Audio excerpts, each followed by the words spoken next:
Lelegwel Tumbesi will be seeking a statement from the Standing Committee on Health. This is regarding the procurement of medical insurance cover for the employees of the county government of Samburu for the financial year 2023-2024. This is a statement that the Honorable Senator will be seeking answers regarding that particular concern, and is part of the priority business that the members will be transacting this afternoon. Also, this afternoon, the senators are set to consider a motion regarding the adjournment of the Senate to proceed on a 1-month recess break. The motion will be moved by the Senate Majority Leader, and will be considering to have the House go on a short break, a 1-month break, until the Tuesday, 9th of September, the year 2025. So this is this afternoon will be the last sitting for this particular session, and they will be coming back from the 9th of September. That is Tuesday, the 9th of September this year. Also part of the priority business that the senators will be considering, there is a bill that is coming up for first reading at the Senate. This bill is co-sponsored by the leadership of the House, the Senate Majority Leader, as well as the Senate Minority Leader.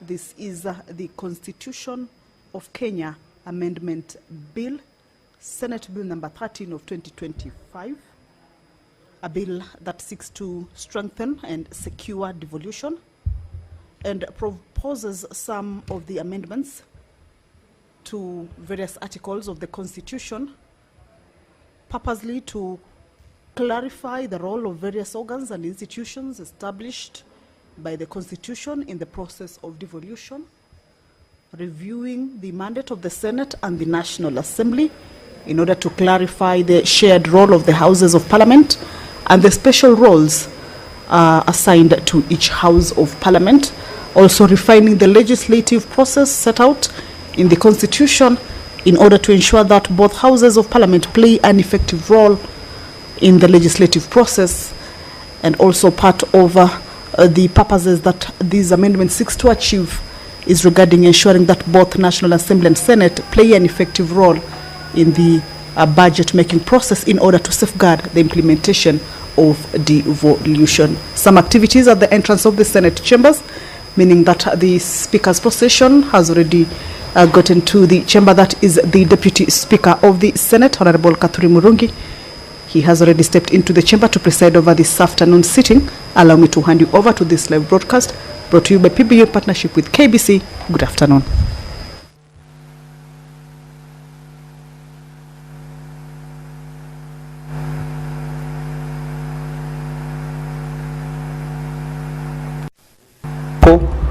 Amefika kutuita kwa nyadhifa za uongozi katika jamhuri yetu. Twakuomba utujalie tuyatende na kufikiria mambo yote yatakofikishwa mbele yetu kwa njia ya haki na uaminifu, ili kustawisha amani, ufanisi na heri ya nchi yetu, mambo na wale ambao haja zao umezikabidhi mikononi mwetu. Amina.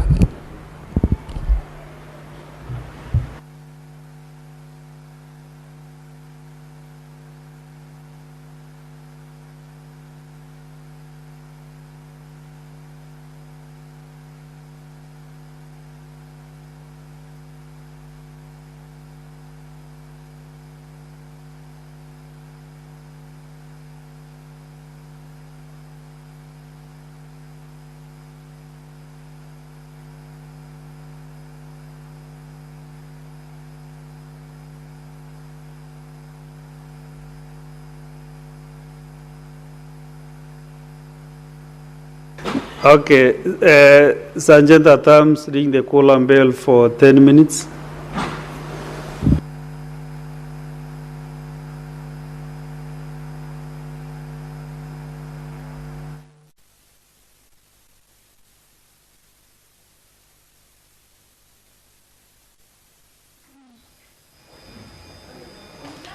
Well, the prayer has been said and the chair taken, but the House has not quorated yet. So the sitting cannot commence yet until that quorum is raised. So currently the Speaker has directed that the quorum bell be rung for 10 minutes. This is to give room to the members who are yet to get to the chambers to be able to hasten their steps and join their colleagues to be able to raise that much needed quorum for the House to commence the business and transact that which has been lined up for consideration in this afternoon sitting. So regarding that particular business, as we wait for the members to get to the chambers, the Constitution of Kenya Amendment Bill is coming up for first reading, a bill sponsored by the leadership of the House. This is the it's co-sponsored by both leaders of the majority and the minority side, and this afternoon is coming up for first reading before it heads for the next stage, that is public participation as well as committee consideration. And the sole purpose of this particular bill is to strengthen and secure devolution. Some of the articles that will be going through amendment include Article 94, 95 and 96 of the Constitution, to provide clarity on the role of Parliament as a whole and on each House. The amendment seeks to ensure that there is clarity in the role of each House so as to avoid the overlap and varied interpretations of the role of the respective Houses. Article 108 also will be going through some amendments to provide for the leadership and the order of precedence in the Senate, and also to currently, as it is, the Article 108 of the Constitution only provides for the leadership and the order of precedence in the National Assembly, omitting that of the Senate. So this article will be seeking to rectify that. Also, Article 109 of the Constitution will be going through some amendments to provide for origination of any bill in either House of Parliament, save for a bill on raising national revenue, which may only originate in the National Assembly. Also, Article 110 to grant full legislation mandate or legislative mandate to both Houses of Parliament. Those are some of the articles that we have taken a look at, just to take a brief look at the bill. However, there are many articles that this particular bill seeks to amend, and of course we shall be, or rather the committees, the quorum has been achieved. Allow me to hand you over. Confirm that we have a quorum. Senators, Honorable Senators, Senator Manzo. The senator in this bright color, which color is this? Senator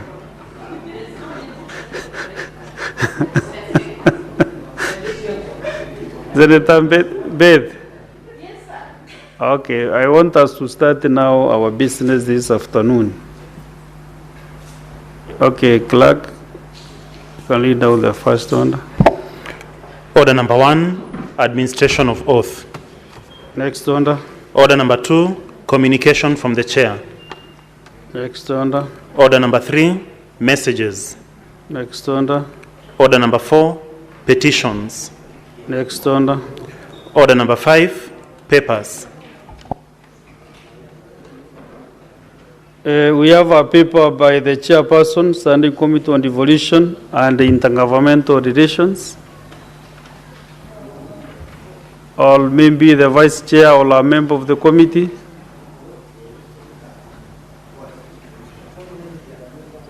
Okay, Maybe if not, then let's go to Senator John Bugwa and Senator Krista Sig. I think, is this a joint paper? I don't understand. This one.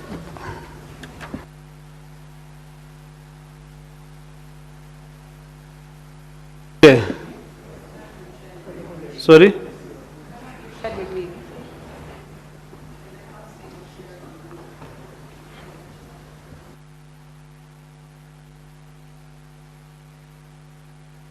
Senator Karungo Dhangwa, you can now table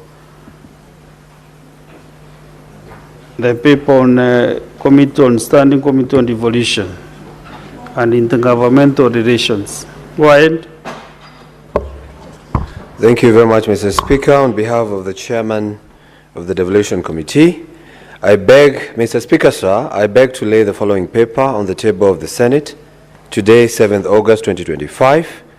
Report of the Standing Committee on Devolution and Intergovernmental Relations on its consideration of the County Government Laws Amendment Bill, Senate Bill number 52 of 2024. I lay. Very well. Senator George Bugwa.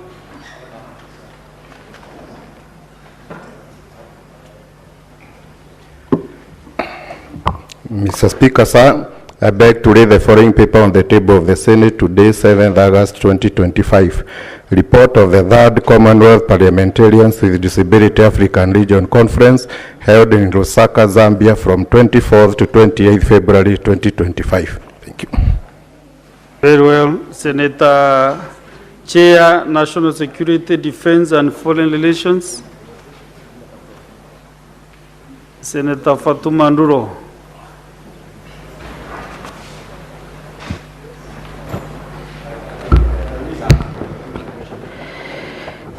Thank you, Mr. Speaker. Mr. Speaker, I beg to move that this House adopts. Just you can table from here, from this.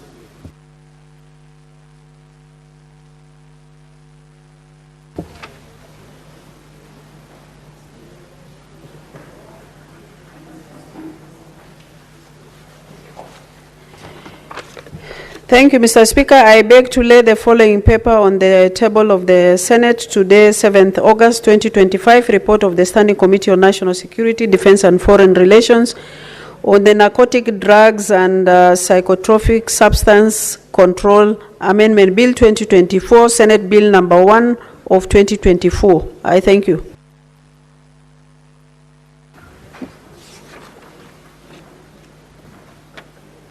Okay, next order. Clerk. Order number 6, notices of motion.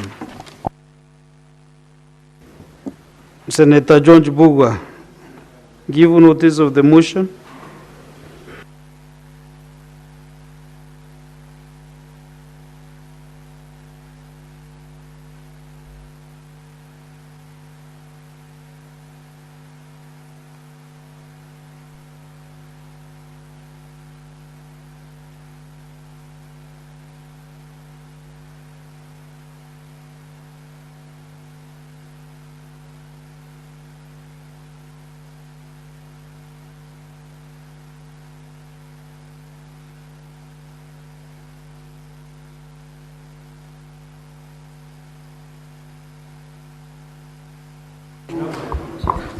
Mr. Speaker, sir, I beg to give notice of the following motion that the Senate notes the report of the 3rd Commonwealth Parliamentarians with Disabilities African Region Conference held in Lusaka, Zambia from 24th to 28th February 2025, laid on the table of the Senate on 7th August 2025. Thank you.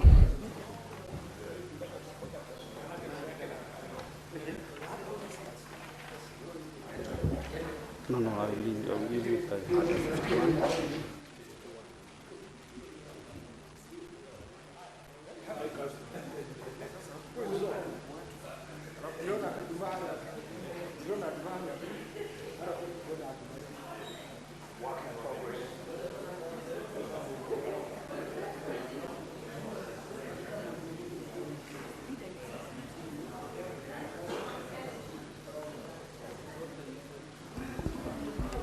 Honourable Senators, Honourable Senator Andy Okech. Of this, Senator Andy, you know, you're almost the age of my son, so you should really be respecting your father. So, Honourable Senators, have these two communications to make before we go to statements. One is the visiting teachers and students from Nyali Comprehensive School in Mombasa County. Honourable Senators, I would like to acknowledge the presence in the public gallery this afternoon of visiting teachers and students from Nyali Comprehensive School in Mombasa County. The delegation comprises 9 teachers and 46 students who are in the Senate for a one-day academic exposition. Honorable Senators, in our usual tradition of receiving and welcoming welcoming visitors to Parliament, I extend a warm welcome to them, and on behalf of the Senate and my own behalf, wish them a fruitful visit. For the benefit of these students and teachers, let me first give the opportunity to the Mombasa Senator. Welcome them. Asante Mheshimiwa Spika kwa kunipa fursa hii kujiunga nawe kuwakaribisha walimu na wanafunzi wa Nyali Comprehensive School. Mheshimiwa Spika, Nyali Comprehensive School ni moja ya zile shule ambazo zinang'ara katika mitihani ya kitaifa katika kaunti yetu ya Mombasa, na wanafunzi wake ni wanafunzi ambao wana nidhamu ya hali ya juu, Mheshimiwa Spika. Kwa hivyo ni matumaini yetu kwamba katika ziara yao ya leo wataweza kusoma na kuangalia zile kazi wa bunge na maseneta wanazofanya, na kwa siku za usoni tutarajie pia kwamba wao pia watachukua jukumu la kutafuta uongozi katika jamhuri yetu ya Kenya. Karibuni sana katika bunge la Senate. Thank you, Mr. Speaker. Asante Senator wa Mombasa, nimesikia ya kwamba nimepata ripoti ya kwamba Senator Kristo Asige alisomea hii shule. Hivyo pia nampea fursa ya muda ya dakika 2 aweze pia kuchangia na kuwakaribisha wanafunzi na walimu wa Nyali Comprehensive School. Senator Asige. Have a statement.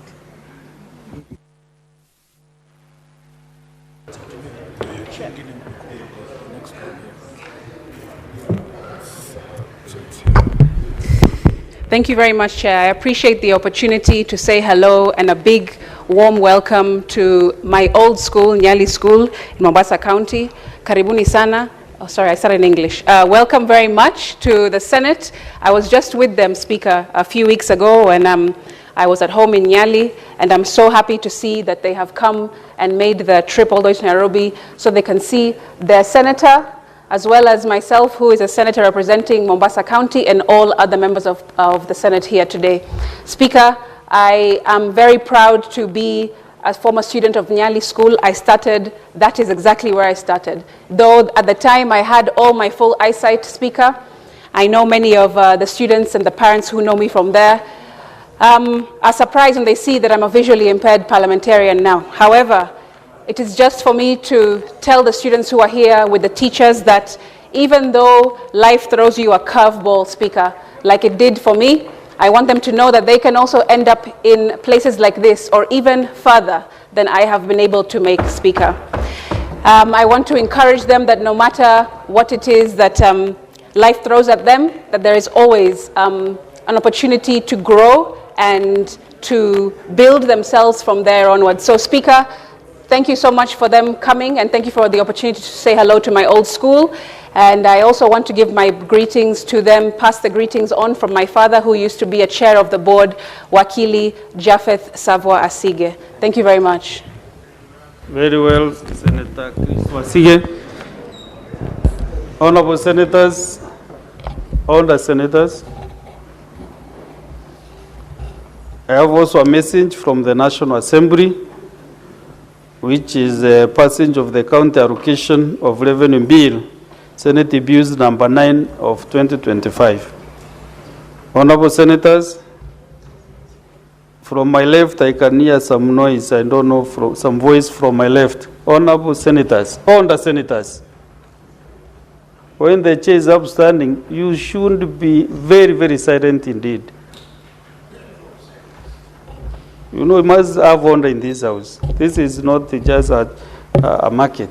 It is a house of honor.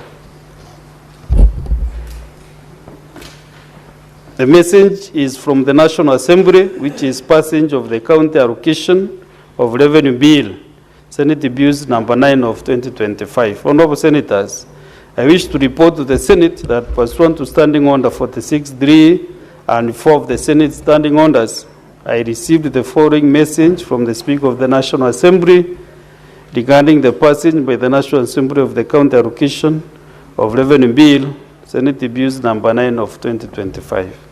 The message, which is written as the 7th August 2025, was received in the office of the clerk of the Senate on the same date. Pursuant to the same standing order, I now report the message. Pursuant to the provisions of Standing Order 41(1) and 144 of the National Assembly Standing Orders, I hereby convey the following message from the National Assembly. Whereas the county allocation of revenue bill, Senate Bills number 9 of 2025, was passed by the Senate on Tuesday, 22nd July 2025, and referred to the National Assembly for consideration pursuant to the provisions of Article 110(4) of the Constitution. And whereas the National Assembly considered and passed the bill without amendments, and the form passed by the Senate on Wednesday, 6th August 2025. Now, therefore, in accordance with the provisions of Article 110 of the Constitution and Standing Orders 41 and 144 of the National Assembly Standing Orders, I hereby convey the same decision of the National Assembly to the Senate.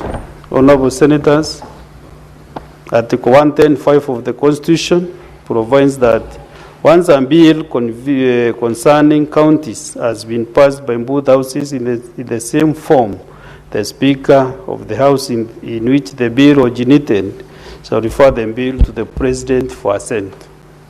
Accordingly, I am in the process of referring the county allocation of revenue bill, Senate Bills number 9 of 2025, to His Excellency the President for assent. I thank you.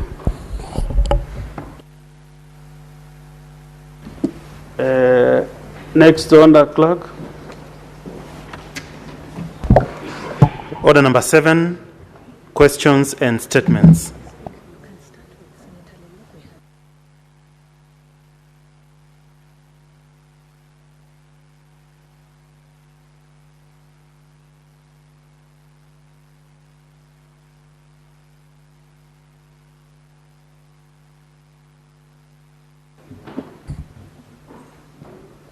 Honorable Senators, we have several statements. Let us start with the one understanding Order 52(1) by Senator Lelengwe Letumbesi.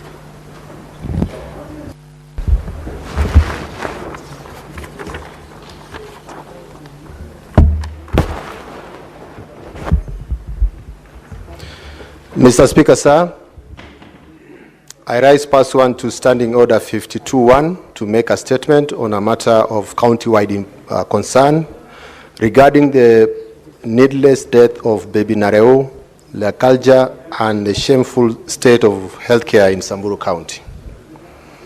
Mr. Speaker, sir, I rise with a heavy heart and deeply wounded spirit to speak on a matter that has shaken me to the core, not just as a senator, but as a father, a human being, and a leader entrusted with the solemn duty to defend the dignity and lives of the people I represent. I speak today for baby Nareo Lekalja, a bright-eyed 4-year-old girl from Tamiyoi village, whose life was tragically and needlessly cut short by the catastrophic failure of Samburu County's healthcare system. Mr. Speaker, sir, baby Nareo fell ill and was admitted to the Samburu County Referral Hospital, where she remained for over 2 weeks. During her stay, no proper diagnosis was made, no decisive action was taken, and no sense of urgency was shown by the healthcare workers. Her condition worsened, and on the first day, doctors claimed a CT scan was urgently needed, but shamefully, the machine was not functioning. The family had to travel to Nyahururu Pearl Hospital using their own meager means. After they returned with the scan results, nothing happened, no follow-up, no treatment, no referrals, just silence. Mr. Speaker, sir, in her final moments, when it became clear that the help will not come, the family made a desperate decision. They carried their child in public transport, hoping to reach Nyahururu again for help. Unfortunately, it was late, as baby Nareo died in transit. Cradled in her parents' arms in anguish because a county with billions of shillings in healthcare budget could not provide functioning ambulance for a dying child. They carried her body back the same way, pretending she was asleep, because even death in Samburu lacks dignity under this county leadership.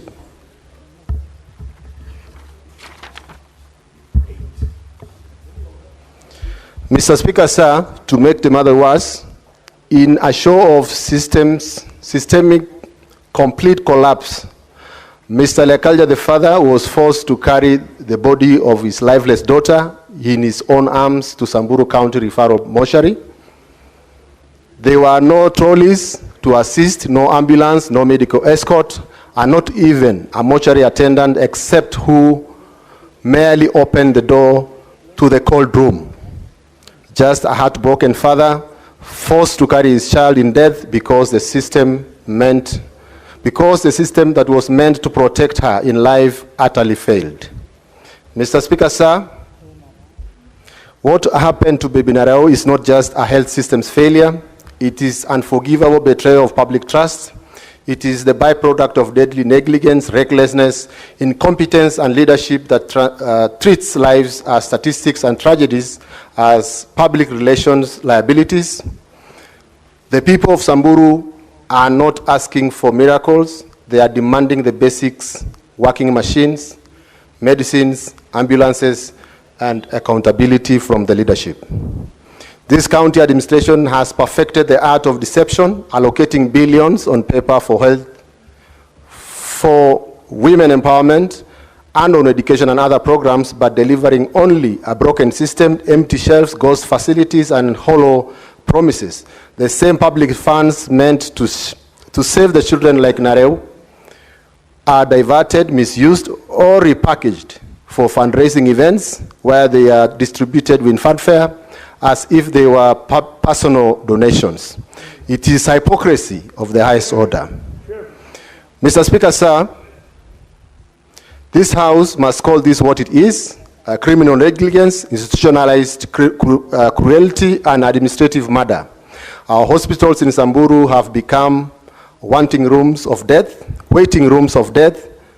The few doctors and nurses who work tirelessly do so with broken tools and no support or little support.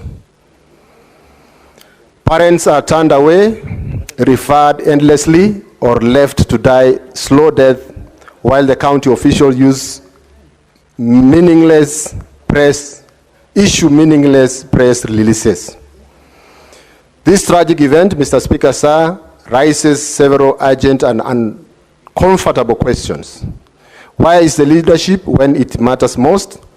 Who is taking the responsibility for the collapsing health systems in Samburu County? Who will be held accountable for the death of this child, not for an incurable disease, but from a blatant negligence? Where is the conscience of the administration? It is now evident that those entrusted with the safeguarding public health in Samburu are either completely disengaged, or deliberately presiding over a system that is on a free fall. Mr. Speaker, sir, I take this opportunity to urge you to call for a full inquiry into the operations of Samburu County Hospital referral, Samburu County Hospital, and the county's overall health budget implementation through the Senate Standing Committee on Health. Let the truth come out. Let the rot be exposed. Let the responsible be named, shamed, and held accountable. This is not the time for soft language. It's the time for the people to face the consequences of their colossally neglect behavior. To the family of Mr. Tanywa Leterewa Lakalja, no words can heal your wound, but I want you to know that your daughter's name, Nareo, will not be forgotten. Her death will not be buried in silence or swept under red carpet lies. I pledge as your senator that I will pursue justice not only for baby Nareo, but for every family in Samburu that has suffered in silence. Let this be a turning point, Mr. Speaker, sir, because we cannot protect our children if we cannot guarantee them dignity in life and death, and in death, then we have no business calling ourselves leaders. I thank you, Mr. Speaker, sir, for the opportunity to make this statement. Very well, Senator wa Samburu County. We have other several statements, and standing on the 53-1, we start with Senator Karungo Dango. Thank you very much, Mr. Speaker, for the opportunity to request for a statement. Mr. Speaker, sir, I rise pursuant to Standing Order 53-1 to seek a statement from the Standing Committee on Health on a matter of county-wide concern on the ongoing strike by doctors employed by the county government of Kiambu, which commenced on 27 May 2025, following a 21-day strike notice issued on 5 May 2025. Mr. Speaker, sir, the prolonged strike, which is on its 71st day today, has resulted in the disruption of critical health services across Kiambu County.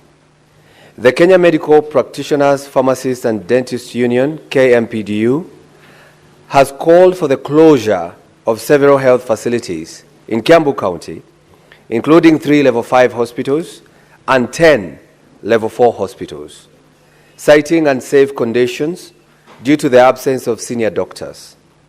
Medical interns stationed in the facilities are unable to keep the hospital running. They actually refuse to report.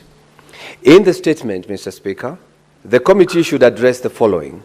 1, the issues that have led to the prolonged strike by doctors in Kiambu County, including the reasons for the county government's failure to implement the return to work formula agreed upon on 8 May 2024, despite a court directive granting 90 days for full compliance.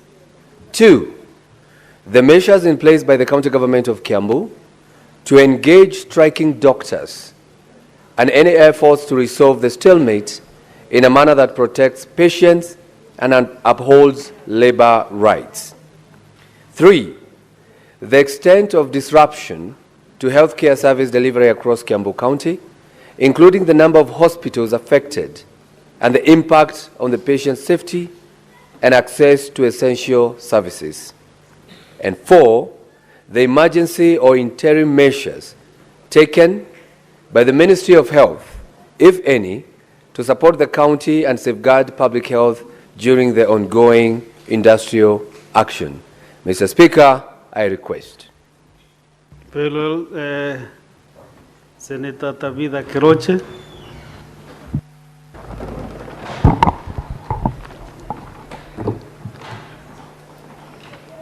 Mr. Speaker, sir, I rise pursuant to Standing Order 53-1 to seek a statement from the Standing Committee on Health on a matter of a county-wide concern on the failure of the Social Health Authority program to function effectively in Nakuru County. Mr. Speaker, sir, residents of Nakuru County have expressed deep concern over the perceived failure of SHA program. The failure stems not from weaknesses in the national health financing policy, but from the deteriorating state of public health infrastructure in the county. Public hospitals in Nakuru are facing severe shortages of essential medicines and critical diagnostic equipment such as CT scan, MRI, and X-ray machines, many of which are either missing or non-functional. Consequently, patients enrolled under SHA program are unable to access the care they are entitled to. This has led to misplaced public outreach against the national government, despite SHA program being successfully implemented in other counties where healthcare facilities are adequately resourced. In the statement, the committee should address the following: the reasons for the failure by the Nakuru County government to ensure the availability of essential medicines and supplies in public hospitals, the status of key diagnostic equipment, especially CT scan, MRI, and X-ray machines across public hospitals in Nakuru County, the interventions being undertaken by the Ministry of Health and SHA to promote equitable implementation of SHA program across all counties, the accountability measures in place for county governments that undermine the effective implementation of national health policies such as SHA. If the Nakuru County government does not equip our public hospitals in Nakuru with the medicines, diagnostic machines such as CT scan, MRI, X-rays, where 90% of Nakuru residents seek for their medical services, let it be known that such SHA has no use, and yet majority of Nakuru residents have registered. Thank you, Mr. Speaker, sir. Very well. Senator Christo Asige.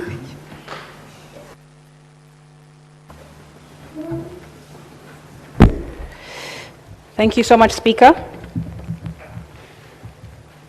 I rise pursuant to Standing Order 53-1 to seek a statement from the Standing Committee on Labour and Social Welfare on Kenya's participation in the 25th Summer Deaf Olympics this November in Tokyo, with specific concern over alleged mismanagement in its planning and execution.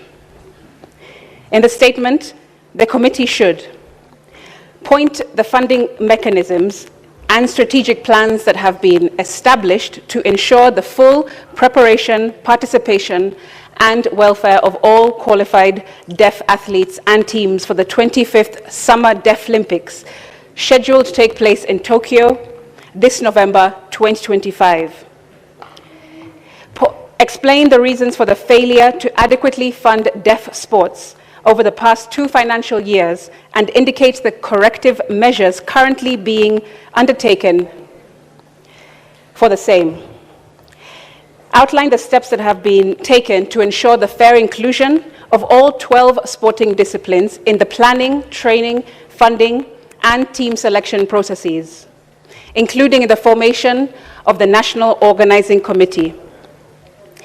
State the safeguards that have been adopted to promote inclusive and transparent decision-making in the governance of deaf sports. 5, investigate the actions that have been taken, if any, in response to the reported misappropriation of over 10 million shillings allocated for the Deaf World Championships, and matters said to have led to Kenya's suspension by the International Committee of Sports for the Deaf, and significantly disrupted deaf sports for the better part of 2 years now. 6, point why individuals previously implicated in the above financial misconduct continue to be involved in the current Deaf Olympics preparations, and outline the oversight mechanisms in place to prevent further misuse of public funds. Lastly, state the legal or institutional safeguards, including independent oversight mechanisms that have been put in place to ensure the transparent and accountable management of funds allocated to deaf sports in the country. I thank you. Senator William Kisa.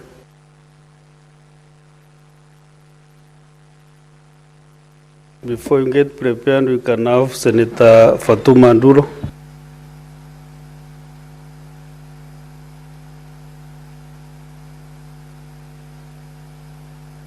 Takisang, are you ready now? Okay.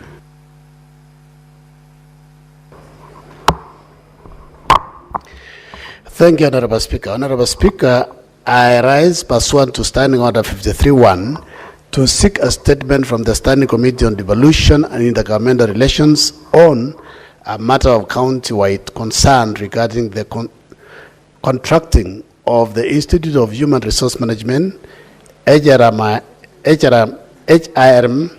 to undertake a human resource audit in Elgeyo-Marakwet County. Honorable Speaker, in 2023, the County Executive of Elgeyo-Marakwet County contracted the Institute of Human Resource Management to undertake a comprehensive audit of its staff establishment and human resource management processes. This decision by the County Executive sparked public concern over the legality of the process through which HRM was awarded the contract. Nonetheless, the audit was conducted. In the statement, the committee should address the following. 1, the rationale for the decision by the Elgeyo-Marakwet County Executive Committee to contract IHRM to undertake the human resource audit when the same could have been done by Elgeyo-Marakwet County Public Service Board. 2nd, the justification and legal basis for the decision by the Elgeyo-Marakwet County Executive Committee to direct the County Public Service Management Department to contract IHRM through direct procurement, and whether it was procedurally and legally permissible for IHRM to subcontract the audit service to a private firm, URMS. The reasons for the payment of the full contracted sum of Kenya shillings 5 million to IHRM, despite the failure by the audit firm to fulfill all the deliverables in terms of the terms of reference. Finally, Honorable Speaker, the actions being taken by the County Executive to address the deficiencies identified in the said report. Thank you, Honorable Speaker. Okay, Senator Ezena Lemaletia.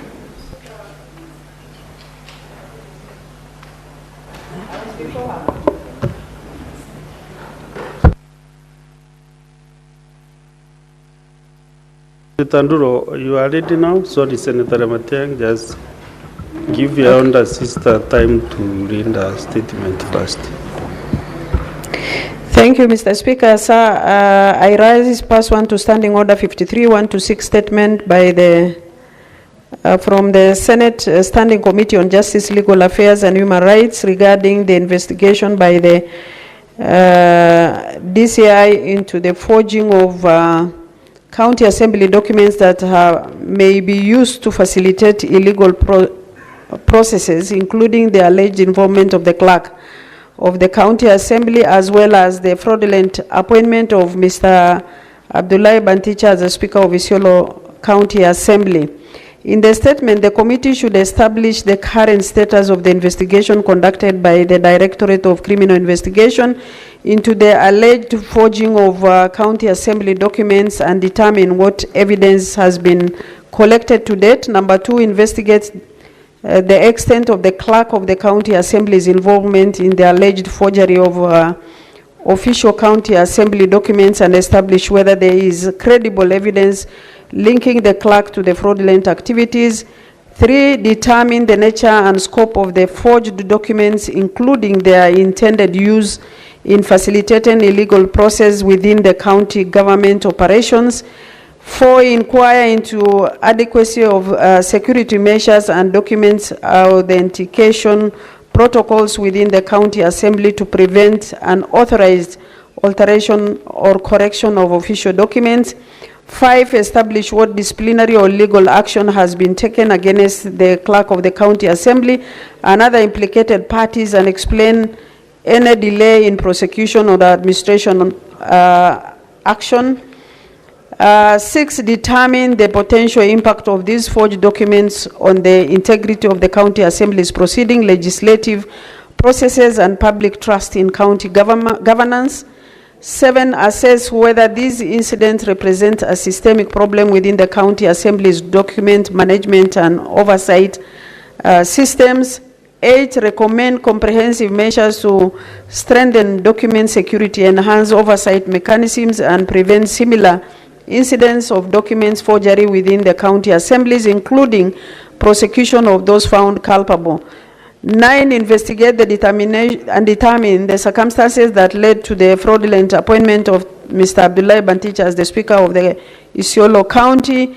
10, establish and determine the culpability of Abdullahi Banticha in perpetuating the constitutional crisis by unlawful continuing to exercise the function of the Speaker after his formal degazettement on 14 July 2025, and recommend appropriate legal and disciplinary action against him for the unlawful usurpation of public office. Finally, investigate and determine the constitutional validity and legal status of the Isiolo County budget purportedly approved by Mr. Banticha on the 17th July 2025 during the illegitimate assembly sitting, and establish whether such fraudulent budget approval constitutes criminal conduct, including theft of public resources and abuse of office. I thank you, Mr. Speaker. Very well. Now, Senator Izena, proceed.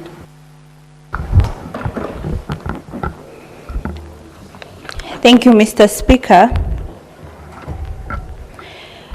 And I rise to request a statement on the resolution of historical land injustices in Kenya. Mr. Speaker, sir, I rise pursuant to Standing Order 53-1 to seek a statement from the Standing Committee on Land, Environment and Natural Resources on a matter of national concern regarding the resolution of historical land injustices in Kenya, particularly in the marginalized regions. Mr. Speaker, sir, while the National Land Commission was mandated to investigate and recommend appropriate redress for historical land injustices, many affected communities, especially those in marginalized areas, continue to wait for justice decades after displacement, dispossession, or denial of access to ancestral lands.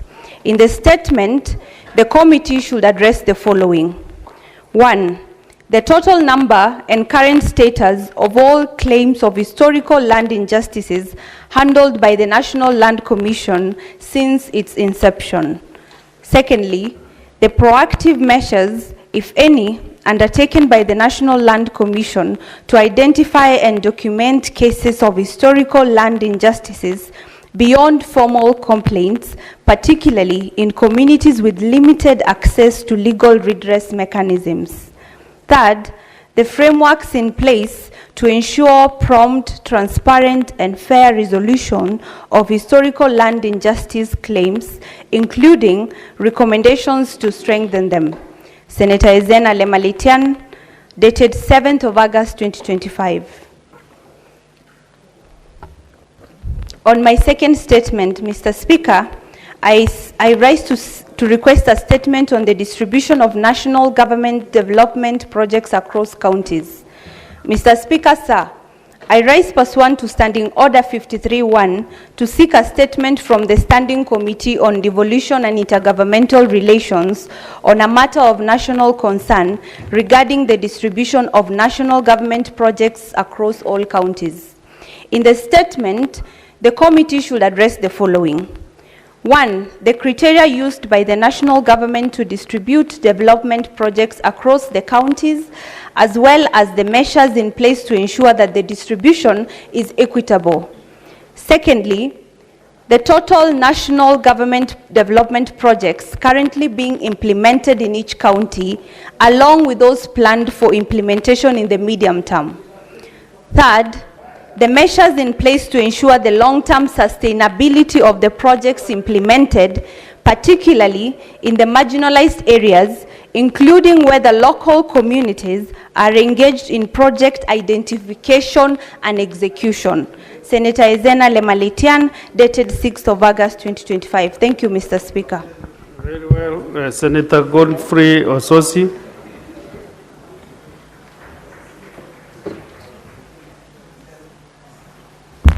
Thank you, Mr. Speaker.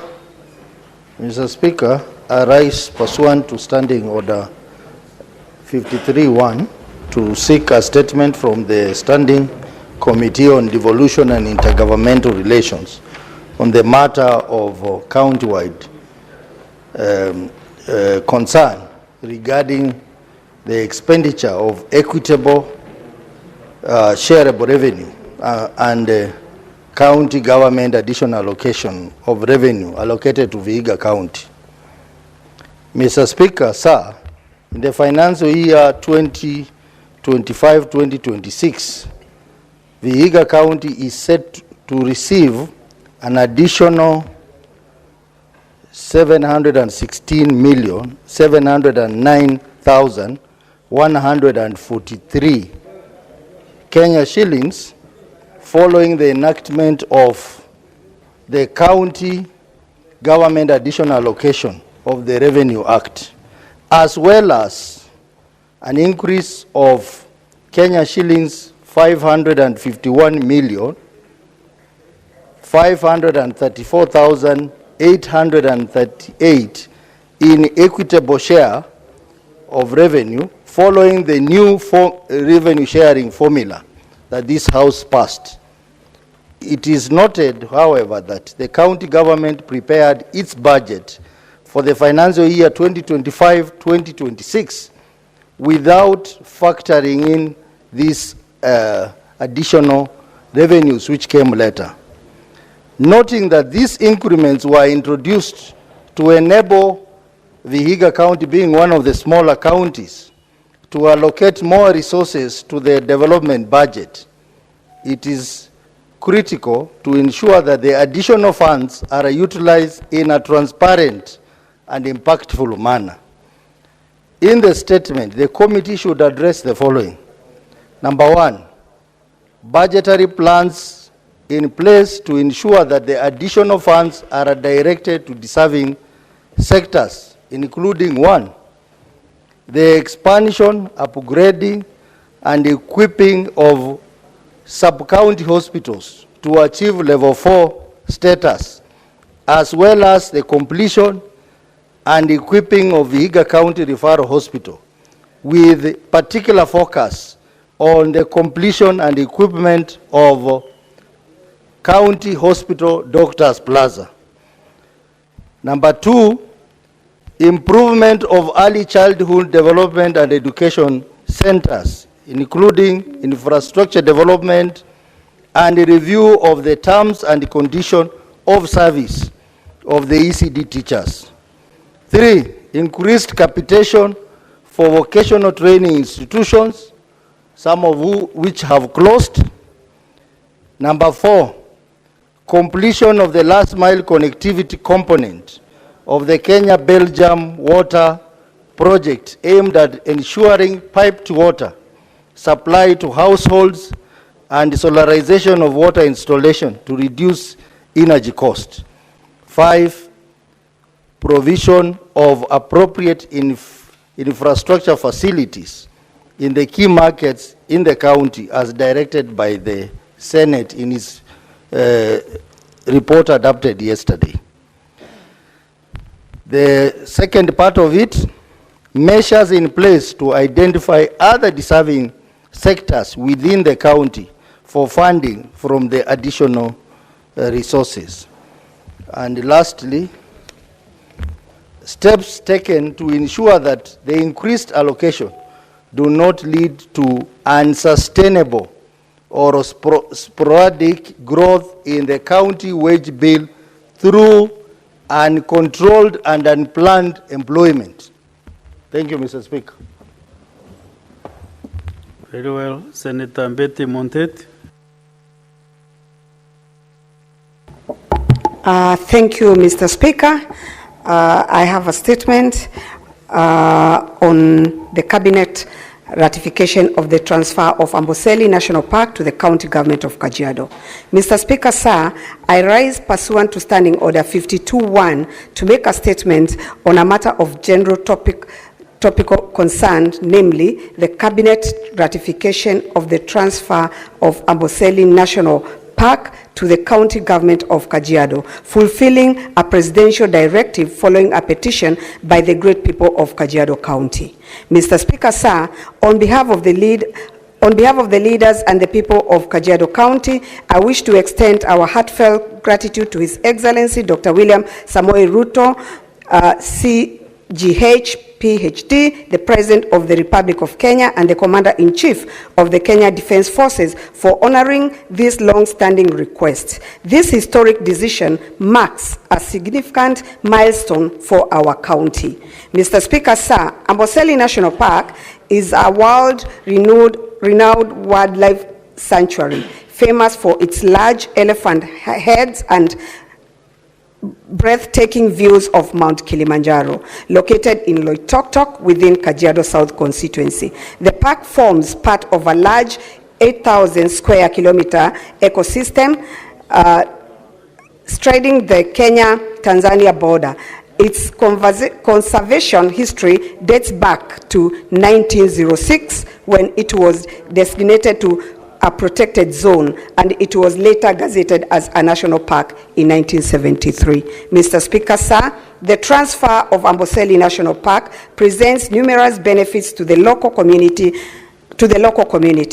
As traditionally custodians of the Amboseli ecosystem, our people stand to gain through employment opportunities, enhanced local infrastructure, educational scholarships, improved healthcare services, and expanded access to clean water. Furthermore, the growth of community-owned wildlife conservancies will generate income through land leasing arrangements and ecotourism initiatives.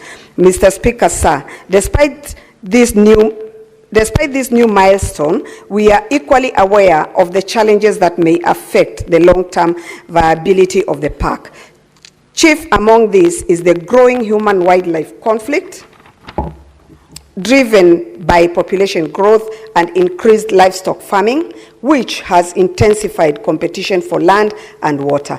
Additionally, the subdivision of communal land for agriculture and settlement has disrupted key wildlife migration corridors. The region's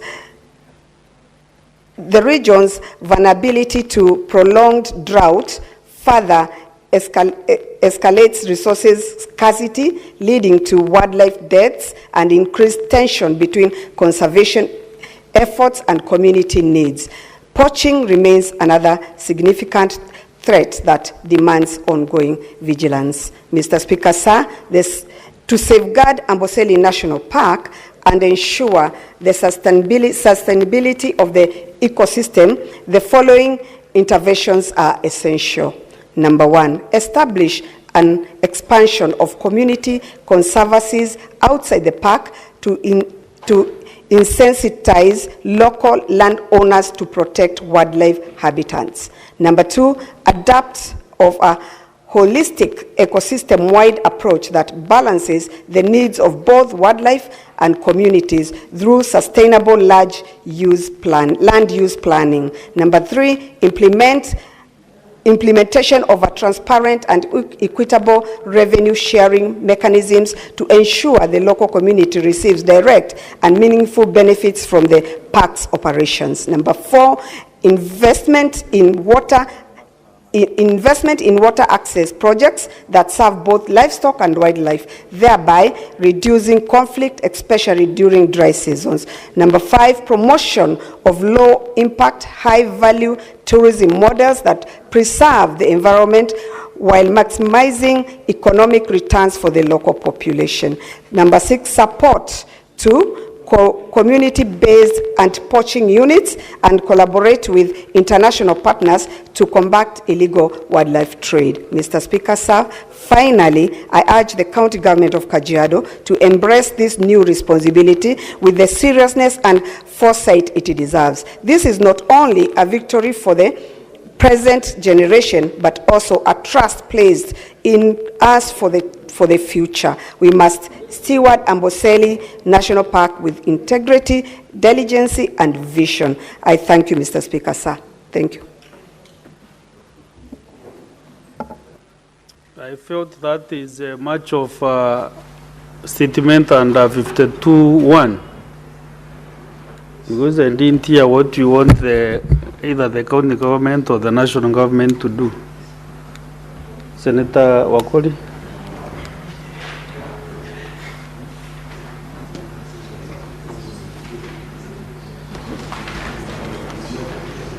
Thank you, Mr. Speaker, sir. Request for statement on the delay in settling claims under the National Youth Service (NYS) insurance scheme. Mr. Speaker, sir, I rise pursuant to Standing Order 53(1) to seek a statement from the Standing Committee on Health on a matter of national concern regarding the delay by the defunct National Hospital Insurance Scheme (NHIF) and its successor, the Social Health Authority (SHA), to settle claims under the National Youth Service Insurance Scheme.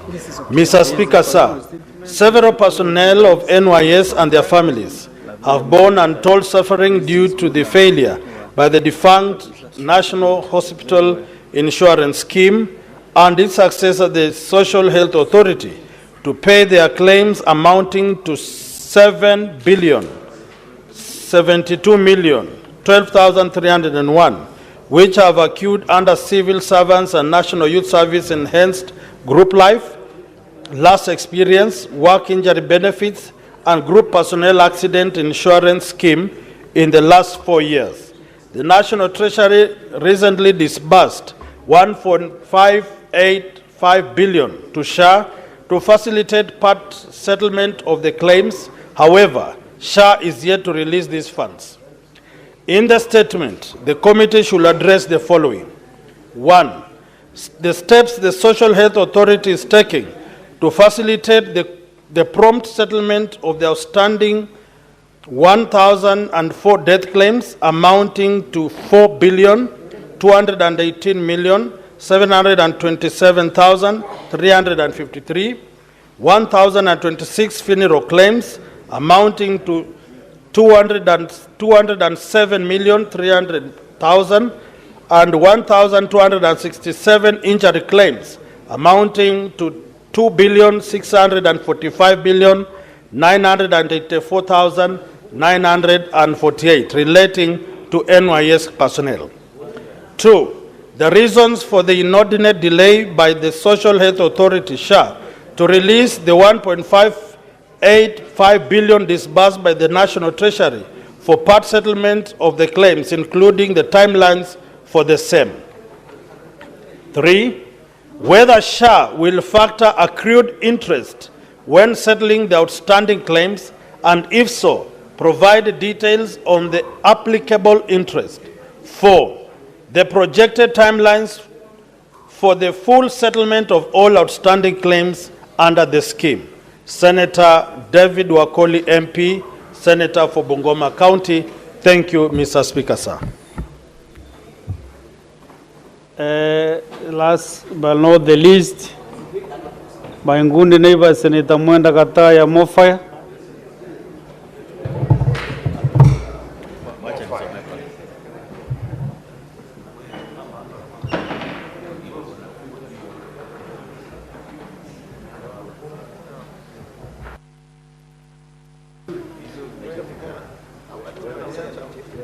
Senator Kataya, what are you Thank doing? you, Honorable I gave you a chance Speaker. to read I your am getting statement. some disruption, You Honorable are Speaker. just walking majestic and greeting people like in a political rally, my friend. Thank you, Honorable Speaker. I am getting some disruption from Senator Mboni, but he's my very good friend. Honorable Mr. Speaker, sir, I rise pursuant to Standing Order 53.1 to seek a statement from the Standing Committee on Land, Environment and Natural Resources on the matter of a county-wide concern regarding the scarcity of water in some parts of Tharaka Nithi County. Mr. Speaker, sir, access to clean water and reliable water is essential for the well-being of communities and the sustainability of key economic sectors such as agriculture and livestock.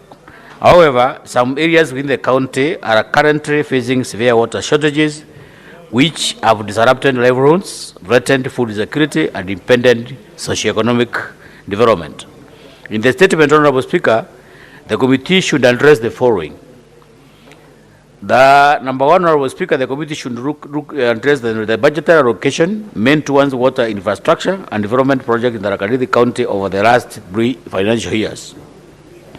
Number two, Honorable Speaker, the committee should look at the measures in place to mitigate the impact of climate change on water availability and catchment areas within the county. Number three, Honorable Speaker, the committee should look at the existing or planned programs to promote public education, training and capacity building and on water conservation and sustainable water management. Number four, Honorable Speaker, the committee should look at the details of partnership which are intended or collaborations, if any, with the national or international agencies supporting water development initiatives in the county. The last one, Honorable Speaker, but on the list, is that the committee should immediately look at the immediate and long-term interventions in place to assist residents in areas experiencing acute water scarcity and lacking access to clean and safe water. Thank you, Honorable Speaker. This is Senator Mwenda Kataya, MP, Senator Tharaka Nithi County. Okay, thank you. That's the end of the statement session. Next on the clerk.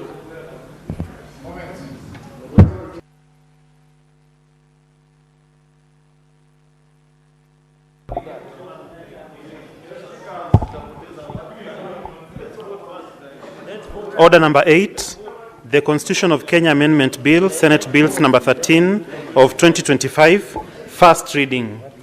A bill for an act of parliament to amend the Constitution.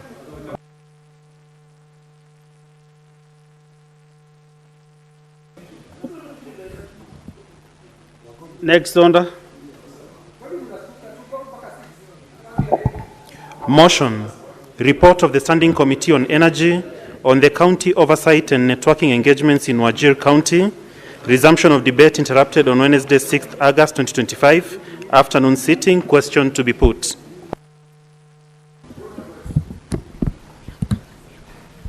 Do we have numbers, clerk, to put the question? Okay, honorable senators, I put the question that the Senate adopts the report of the Standing Committee on Energy on the county oversight and networking engagements in Wajir County, laid on the table of the Senate on Thursday, 17th April 2025. Whereas many as of that opinion say aye. Aye. Whereas many of a contrary opinion say nay. The ayes have it. Next order. Order number 10, motion. Report of the Select Committee on Delegated Legislation on its consideration of the environmental management and coordination, strategic and integrated environmental assessments, and environmental audits number 2 regulations, 2025 legal notice number 71 of 2025. Resumption of debate interrupted on Wednesday, 6th August 2025 afternoon sitting, division. Guys, honorable senators, you have several divisions, so I kindly request that since we have numbers for the divisions, we can run through them as fast as possible. But maybe you can ring the quorum bell for 3 minutes. Sanjay times. I've seen 3, Senator Andy. Don't overrule the speaker. Otherwise, if you go that route, I can go to 5 or 10 minutes. 3 minutes, yes.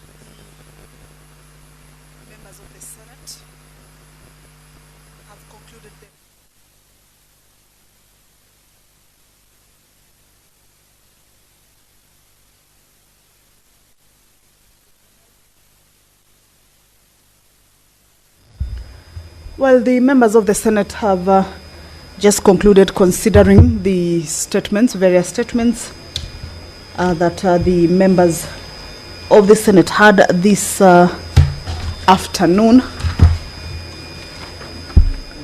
and currently is division bell.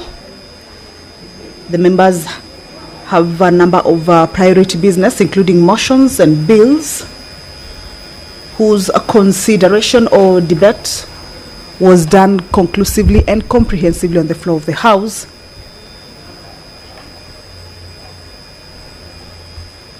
And this afternoon, a part of the priority business that will be considered is to conclude on these bills at the division stage.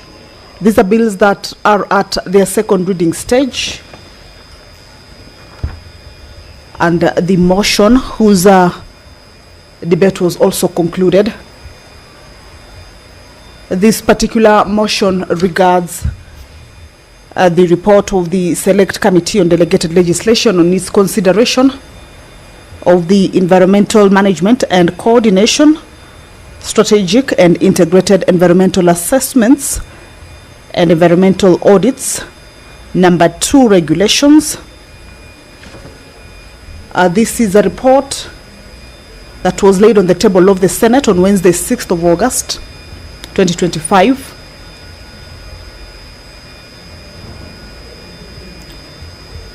And the committee requests the Senate to adopt the report, which the Senate resolves to annul the environmental management and coordination,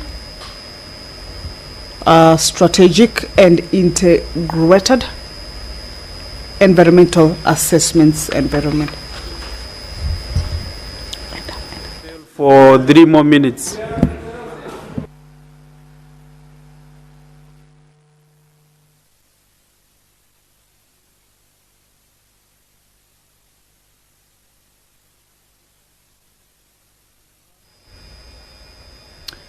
Well, the Speaker has directed that a further 3-minute division bell be rung.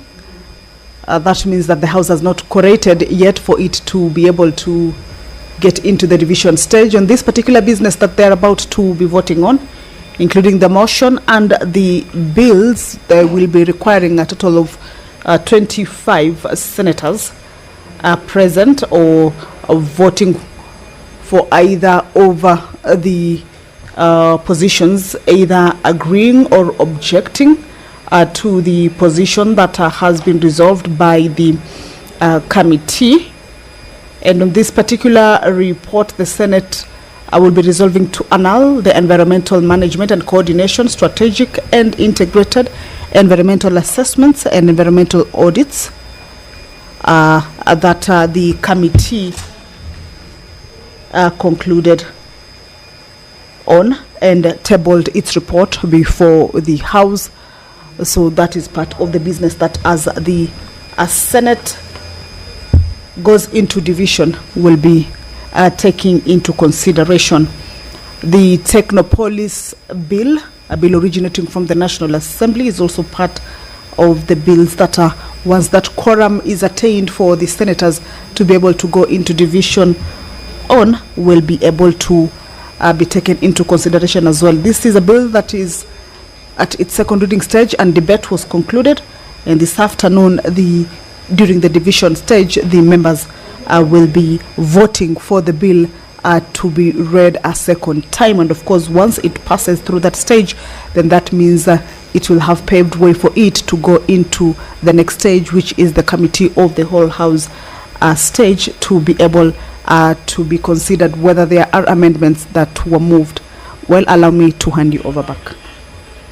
So, if you confirm we have the numbers again, I request that the doors be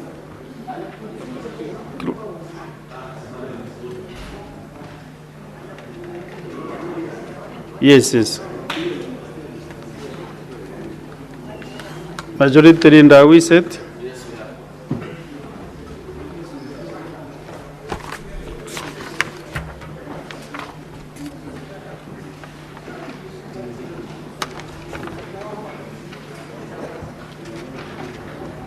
So, Sanjay Tatams, can you make sure that all the doors are closed, are locked, and the bar drawn, the bars drawn, the two of them?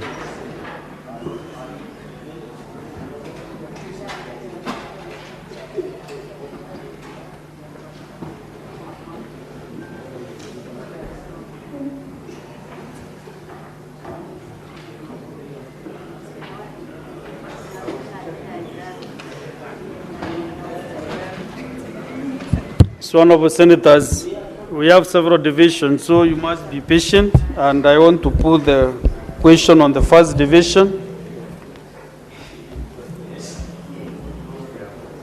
Honorable senators, I put the question that the Senate adopts the report of the Select Committee on Delegated Legislation on its consideration of the environmental management and coordination, strategic and integrated environmental assessments and environmental audits number 2, Regulations 2025, legal notice number 71 of 2025, laid on the table of the Senate on Wednesday, 6 August 2025, and that pursuant to Section 18 of the Statutory Instruments Act, the Senate resolves to annul the environmental management on the senators and condition strategic and integrated environmental assessments and environmental audits number 2, Regulations 2025, legal notice number 71 of 2025. So you are voting electronically. So senators, you can first log out, and then the sergeant attempts to ensure that in an attendant counts.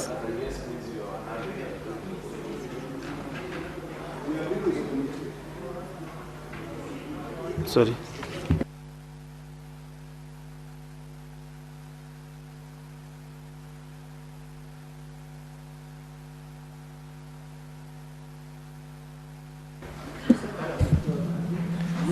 Honorable senators, I think you understand and you were around yesterday when this debate was on. So a vote on yes is you annulling these regulations. A vote or no is that you are accepting the regulations. So you have the choice to make.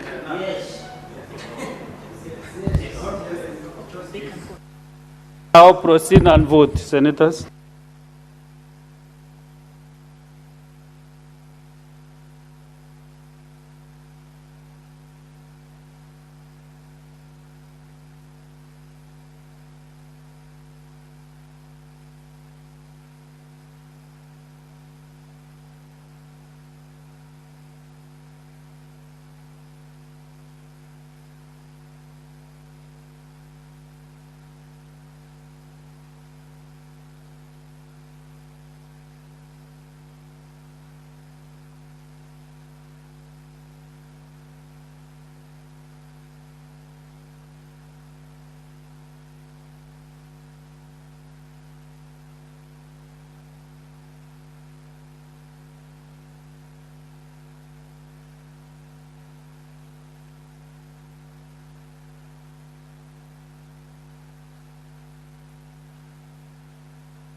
Senator Godfrey Ososi, you must be assistant. Kindly approach the ICT.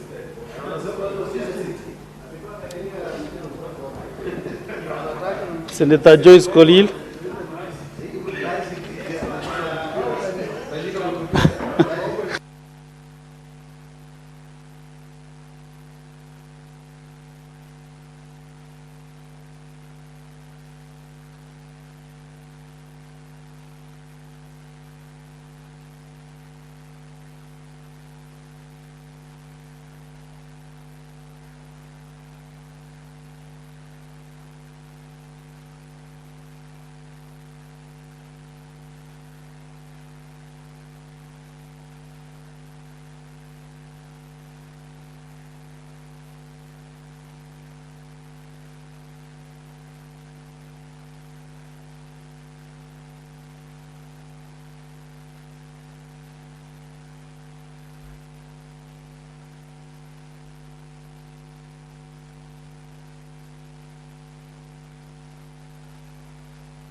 Honorable Senators, I want to give the results of the division.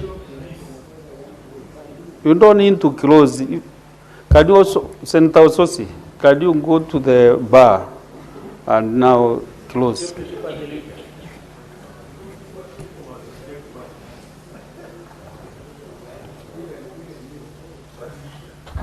You know,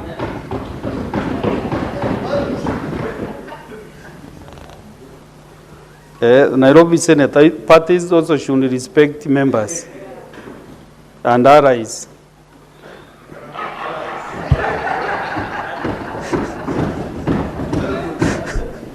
So these are the results of the division. Honorable Senators, ayes 28, abstention 0, nays 0. The ayes have it. Let's go to the next division. And I straight away put the question that the Technopolis Bill, National Assembly Bill number 6 of 2024, Senate Bills number 6 of 2024, be now read a second time.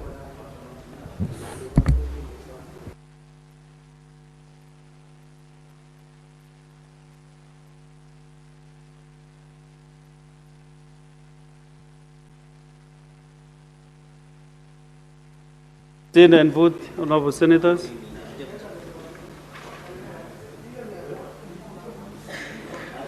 And Honorable Senators are those who listen to the chair. Honorable Senators are those who listen to the directions from the chair. If you don't listen, you are dishonorable. Senator Chalgei.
Senator Oburu,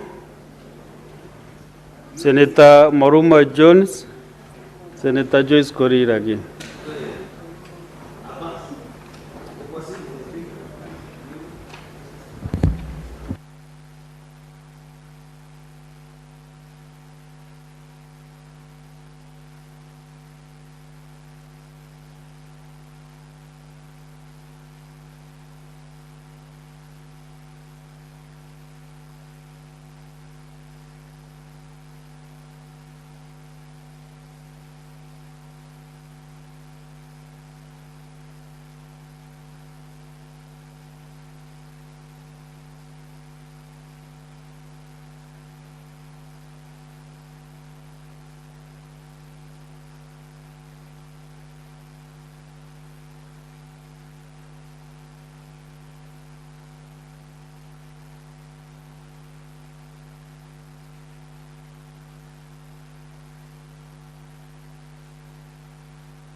Honorable Senators, the results of the division as follows: ayes 29, nays 0, abstention 0.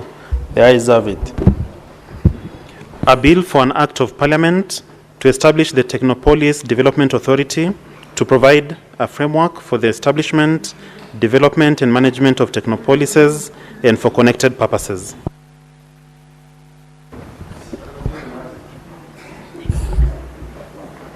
Next one.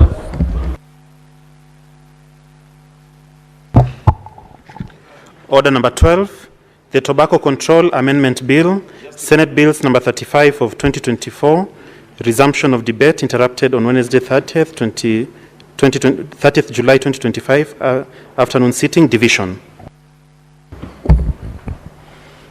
Honorable Senators, I put the question that the Tobacco Control Amendment Bill, Senate Bills number 35 of 2024, be now read a second time. Proceed and vote.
Honorable Senators, these are the results of the division. Ayes 29, abstention 0, nays 0. The ayes have it.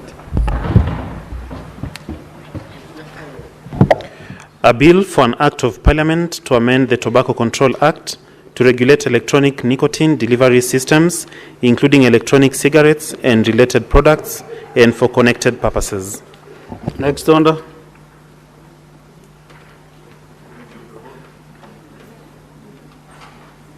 Sound division. Yeah?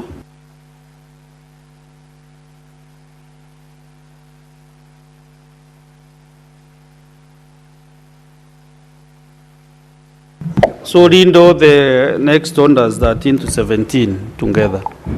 Order number 13, Committee of the Whole, the Creative Economy Support Bill, Senate Bills number 30 of 2024, resumption of debate interrupted on Thursday, 31st July 2025, division. Order number 14, Committee of the Whole, the Business Law Amendment Bill, Senate Bills number 51 of 2024, resumption of debate interrupted on Thursday, 31st July 2025, division. Order number 15, Committee of the Whole, the Early Childhood Education Amendment Bill, Senate Bills number 54 of 2023, resumption of debate interrupted on Thursday, 31st July 2025, division. Order number 16, Committee of the Whole, the Local Content Bill, Senate Bills number 50 of 2023, resumption of debate interrupted on Thursday, 31st July 2025, division.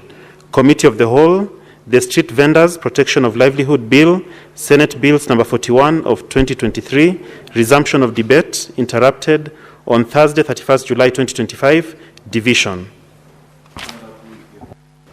Very well. Sergeant at arms, you can now open the doors and withdraw the bar. Senators, we are going again into division, but Committee of the Whole. So, no, just a minute, just a minute, Senators, just a minute. Have your seats. Okay, sir. We have no one to present the Committee of the Whole, so let us usher in my colleagues so that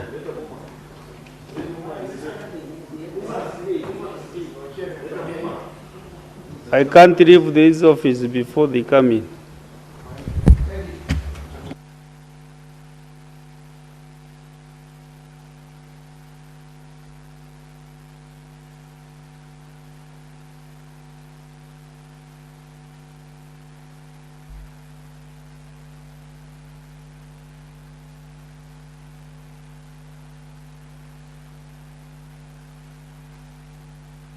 And honorable senators, as they come in, I want to make this announcement, senators.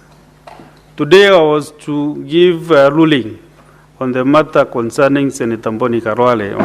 The matter was to substantiate. But my ruling is not yet rendered. You know, we must scrutinize the evidence he gave. So the ruling is not rendered until the next sitting. Yes.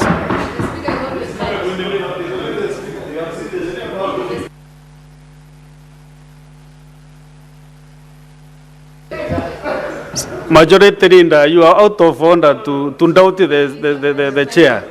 You're out of order. Gorodas, you know, is a bit seasoned. So he has some time, still some time to survive. We are now going to the Committee of the Honorable Senators.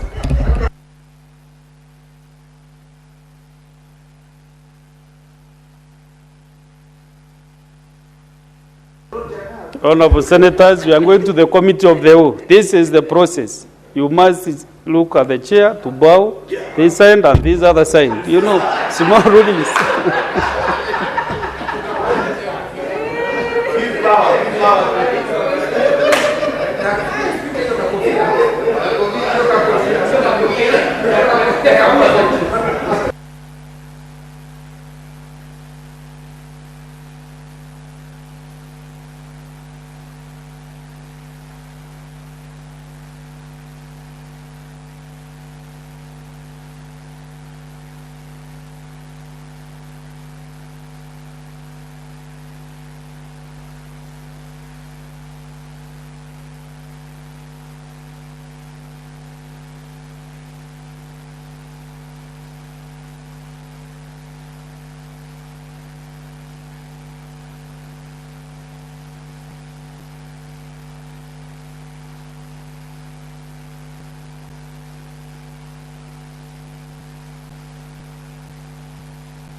Honorable Senators, can I request that you settle down, please?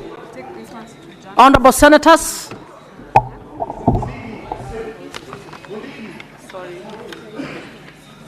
Honorable Senators, we are now going into the Committee of the Whole for the Creative Economy Support Bill, Senate Bills number 30 of 2024. Honorable Senators, we had canvassed the clauses and are now going into divisions.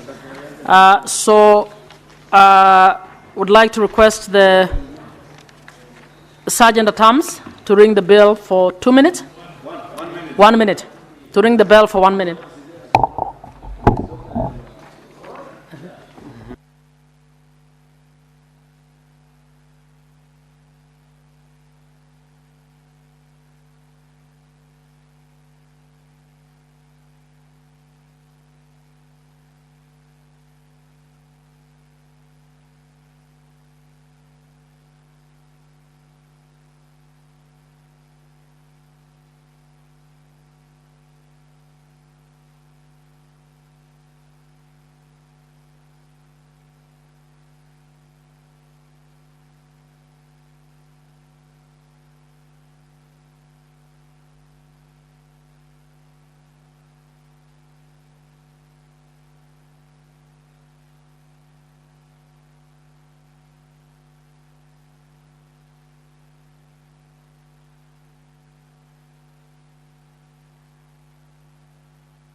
Honorable Senators, we are now going into division. Sergeant at Arms, you may close the doors and draw the bars. Okay. All right. Okay. Okay, 1 minute.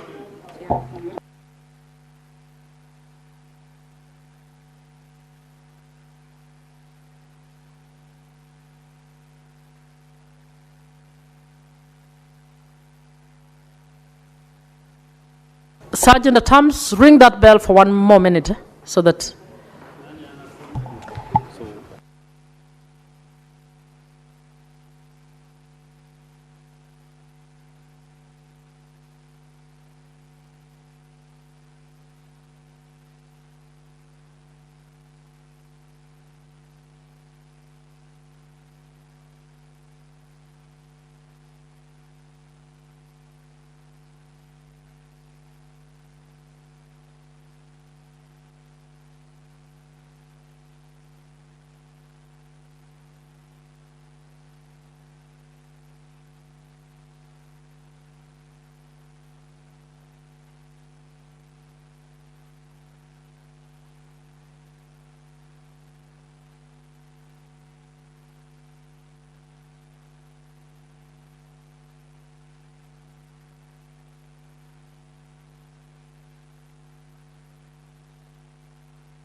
Sergeant at Arms, you may now stop ringing the bell, close the doors, and draw the bars. Honorable Senators, kindly withdraw your cards and log in afresh. Note that voting will be only 30 seconds. So please pay attention. Sergeant at Arms, please remove unattended cards.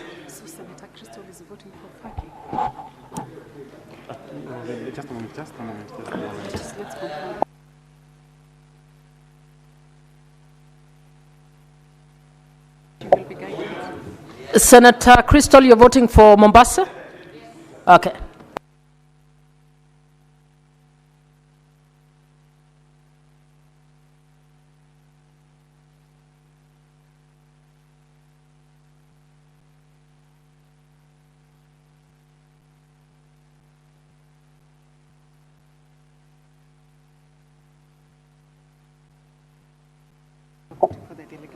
Senator Joyce, Senator Mbugua, remember you're voting for your delegations. We have only 30 seconds. Honorable members, I now wish to put the question on new clauses. I put the question that new clauses 3A, 4A, 19A be now read a second time. You may now vote.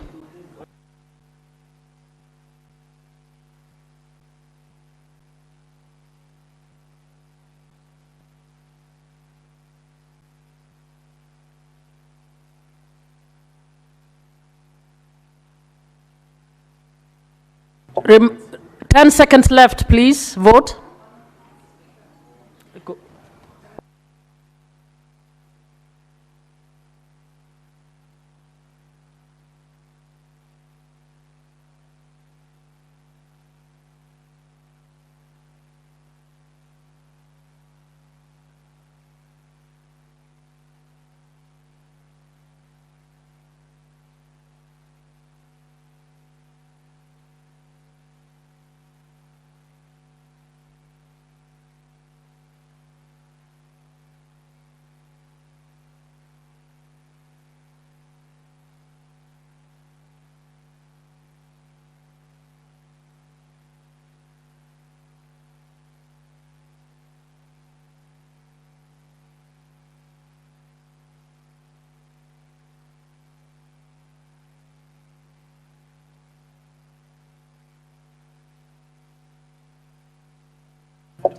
Senator Mandago, please approach the chair.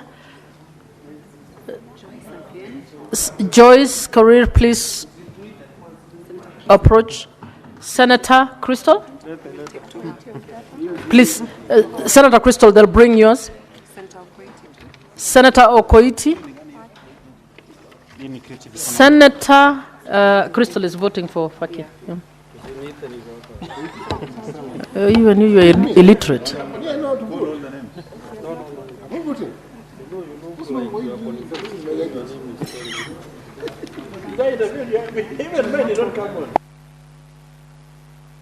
Senator John Nyotu, please approach. Imagine.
Honorable Senators, I now wish to put the question on clauses with amendments.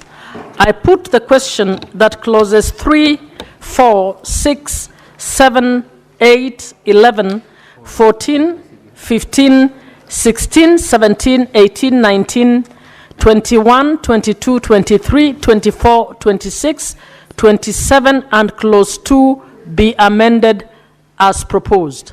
You may now vote.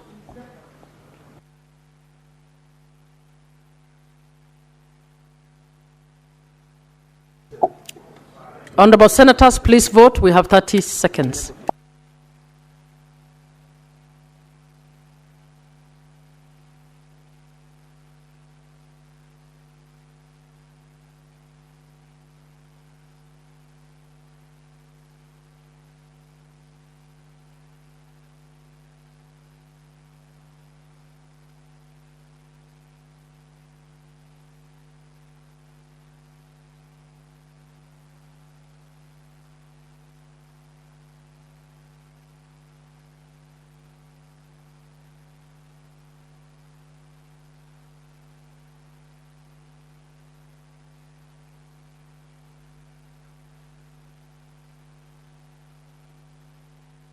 Senator Omtata, please approach the chair. Senator Joyce Korir. Omtata. Ojenda? Ojenda?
Honorable Senators, I now wish to put the question on all questions, to all clauses, sorry. I put the question that clauses 3 as amended, 4 as amended, 5 and 6 as amended, 7 as amended, 8 as amended, 9, 10, 11 as amended, 12, 13, 14 as amended, 15 as amended, 16 as amended, 17 as amended, 18 as amended, 19 as amended, 20, 21 as amended, 22 as amended, 23 as amended, 24 as amended, 25, 26 as amended, 27 as amended, new clause 3A, new clause 4A, new clause 19A, clause 2 as amended, the title and clause 1 be part of the bill. You may now vote.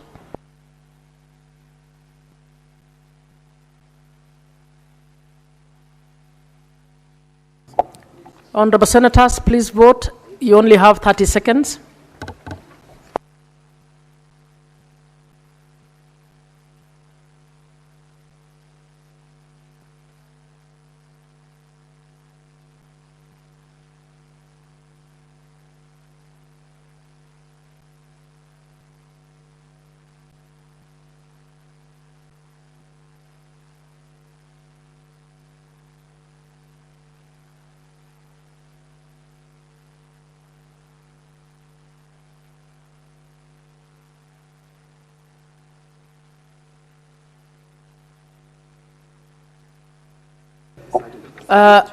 Sergeant at Arms, can you kindly remove Senator Mofire's card? Somebody's voting for him.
Honorable Senators, we will announce the results at the end once we've finished with all of them. We are now going into the Committee of the Whole on the Business Laws Amendment Bill, Senate Bills number 51 of 2021. Is it here? So, I think this one has one division, so this one is just one division. Amendments. Okay, we are going into division, and Honorable Senators, I'll now put the question on all clauses. I put the question that clauses 2, 3, 4, 5, 6, 7, 8, 9, 10, 11, 12, 13, 14, 15, 16, 17, 18, 19, 20, 21, 22, 23, and 24, the title and clause 1 be part of the bill. You may now vote. Honorable Senators, you have 30 seconds to vote. Kindly vote.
Honorable Senators, we are now moving to the Committee of the Whole for the Early Childhood Education Amendment Bill, Senate Bills number 54 of 2023. I will now put the question on the clause with amendment. I put the question, Senator Cherargei, please, order. I put the question that clause 2 be amended as proposed. You may now vote.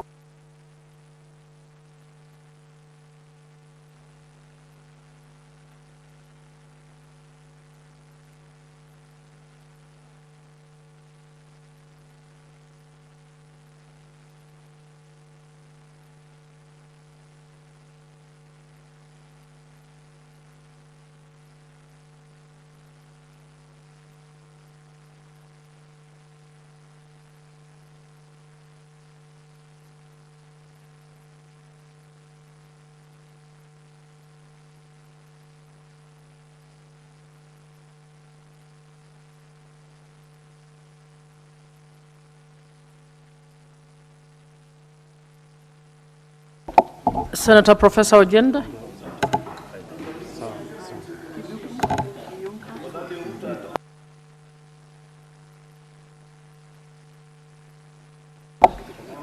Senator Kamau Kithuku.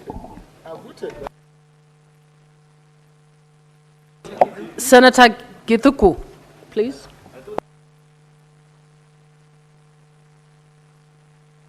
Senator Asige.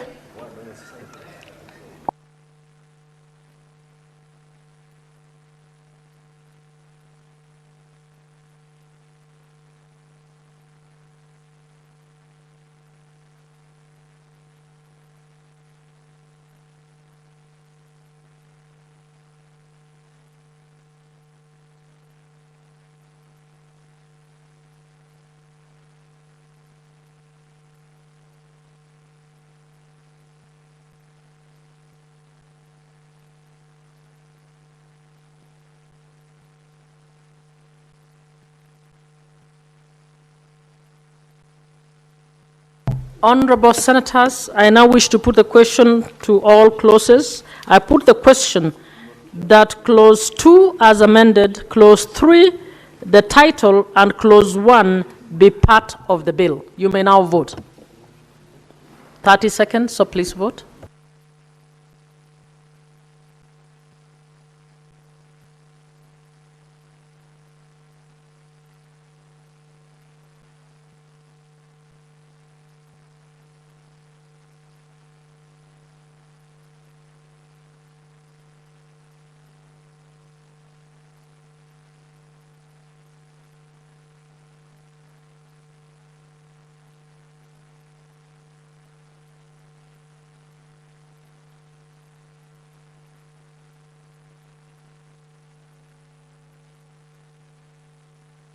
Sergeant at Arms, can you assist Senator Richard Onyonka?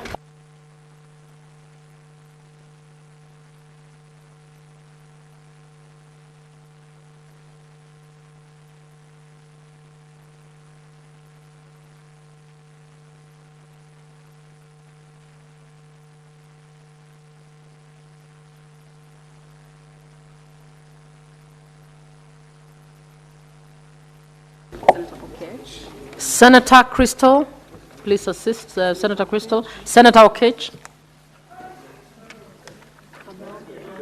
Senator Kamau Gituku.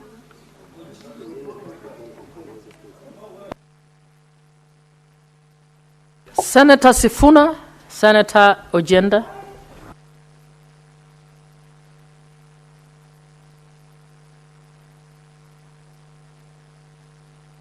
Senator Onyonka as well. Please come.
Honorable Senators, we are now moving to the Local Content Bill, Senate Bills number 50 of 2023.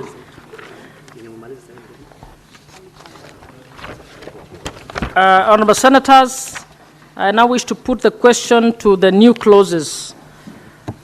I put the question that new clauses 20A, 20B, 20C, 59, 60, and 61 be now read a second time. You may now vote. Honorable Senators, you have 30 seconds. Please vote.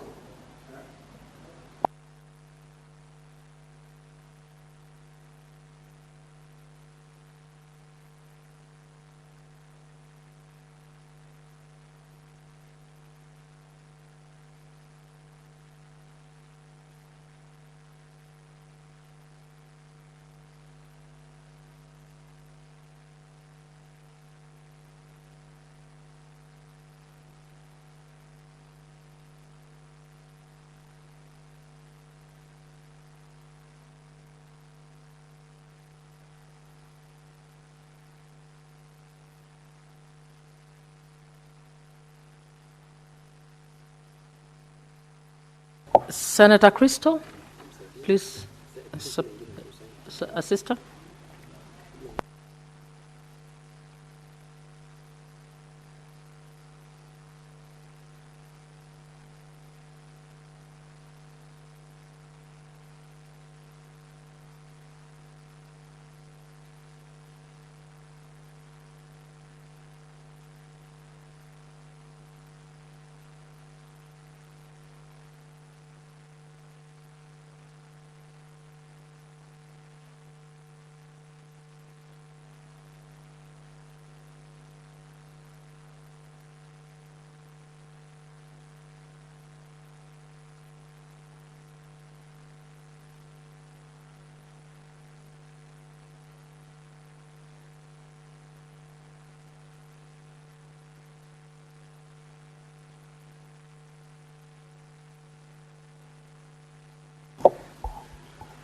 Honorable Senators, I will now put the question to clauses with amendments. I put the question that clauses 7, 10, 11, 12, 16, 19, 21, 22, 24, 28, 30, 31, 37, 43, 44, 45, 47, 48, 50, 52, 53, 56, 57, clause 2, and the title be amended as proposed. You may now vote. Honorable Senators, Senator Halwada, you have 30 seconds.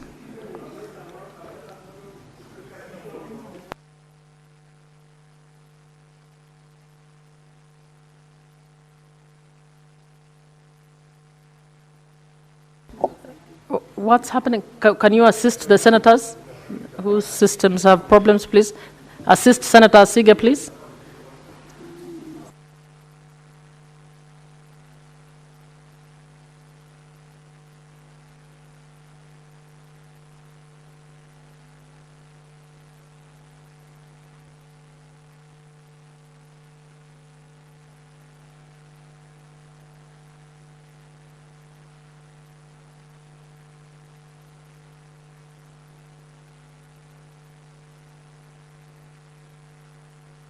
Senator Mwaruma, approach the chair. Senator Okech, Senator Omtata, Senator Sifuna.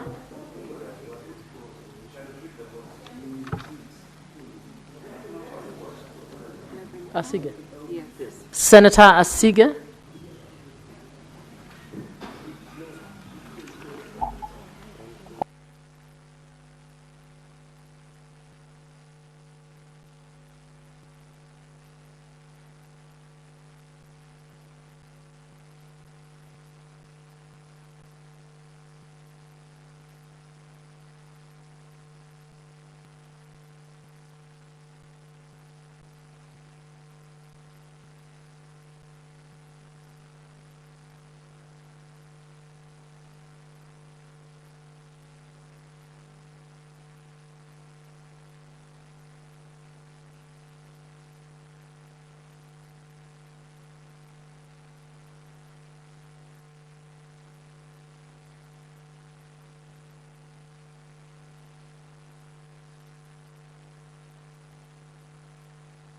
Senator Sifuna and Senator Eddie Okech, please.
Honorable Senators, I'll now put the question to all clauses.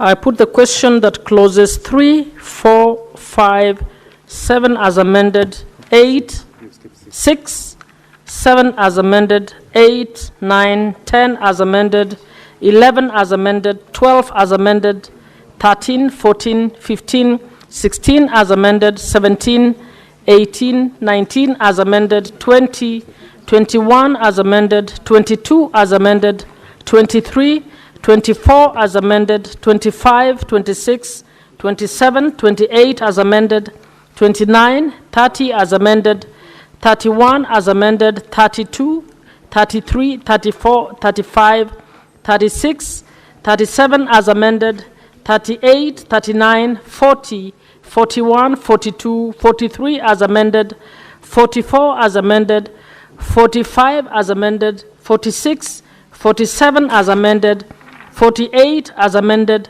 49, 50 as amended, 51, 52 as amended, 53 as amended, 54, 55, 56 as amended, 57 as amended, 58, new clause 20A, new clause 20B, new clause 20C, new clause 59, new clause 60, new clause 61, the schedule, clause 2 as amended, the title as amended, and clause 1 be part of the bill. You may now vote.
Senator Oginga Oburu.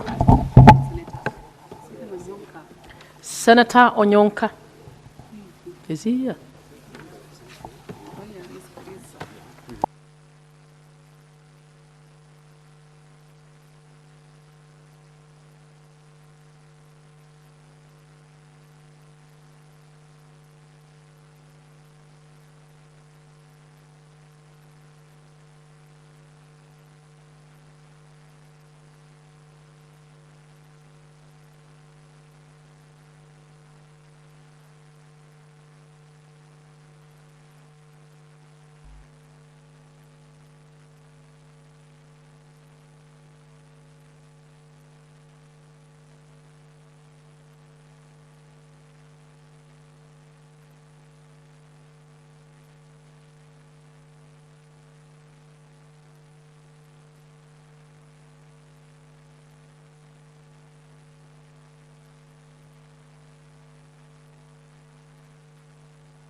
Honorable Senators, we are now moving to the Street Vendors Protection of Livelihood Bill, Senate Bills number 41 of 2023. Honorable Senators, I wish to put the question on clauses with amendments. I put the question that clauses 4, 5, 7, 8, 9, 10, 12, 13, 14, 15, 16, 17, 21, 22, 24, 31, and the schedule be amended as proposed. You may now vote.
Senator Sifuna.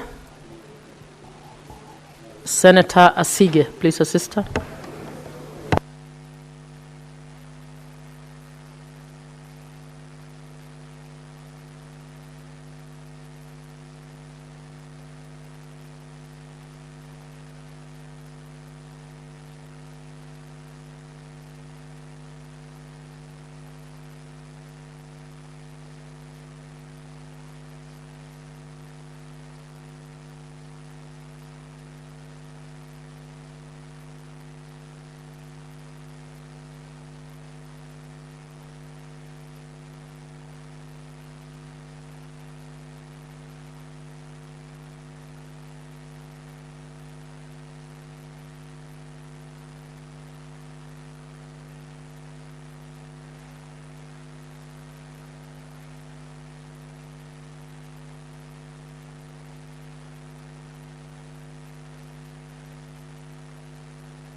Honorable Senators, I now wish to put the question on all clauses.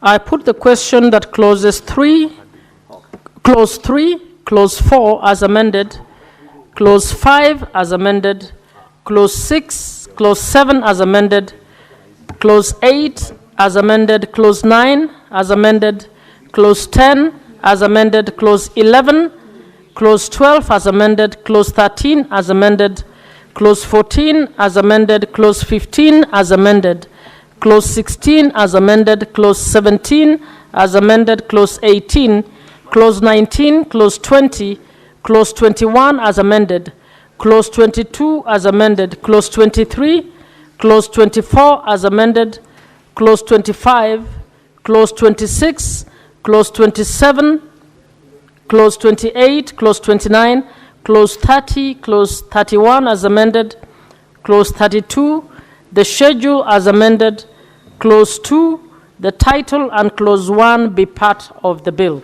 You may now vote.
Senator Crystal.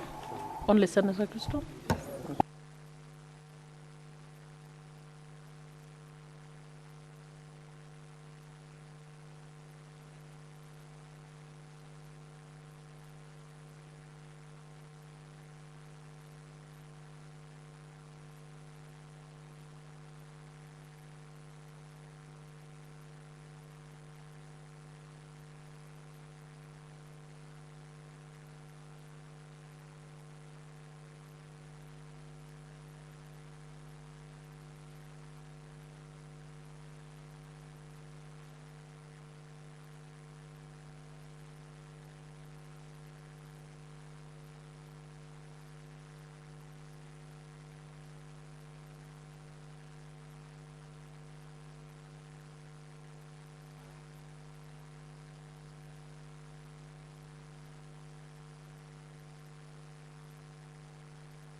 Honorable Senators, I now wish to read the results for the division for the Creative Economy Support Bill, Senate Bills number 30 of 2024.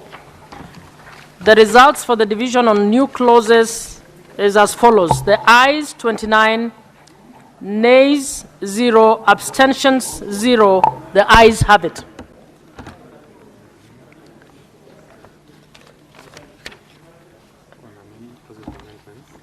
On clauses with amendments, the results are ayes 31, nays 0, abstentions 0. The ayes have it.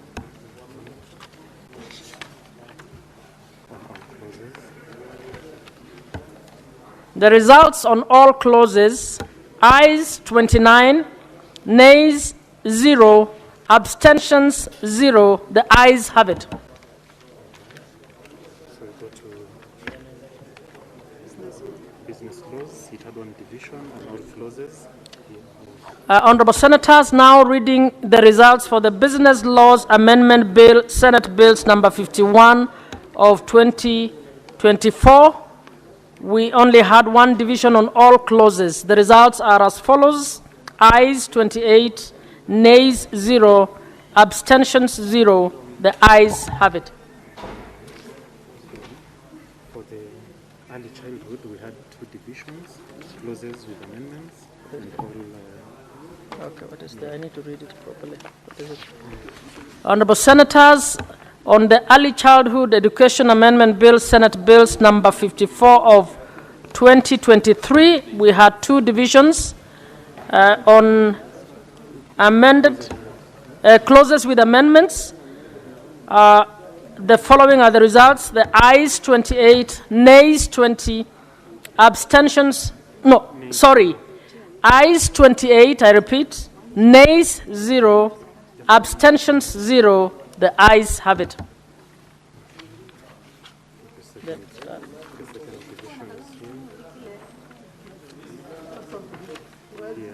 This is for all clauses. This is all clauses. It's okay. All Yeah, clauses.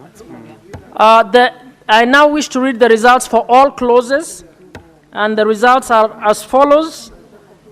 Ayes 27, nays 0, abstentions 0. The ayes have it.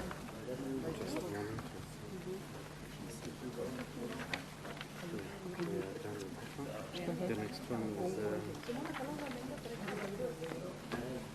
the local content. Local content.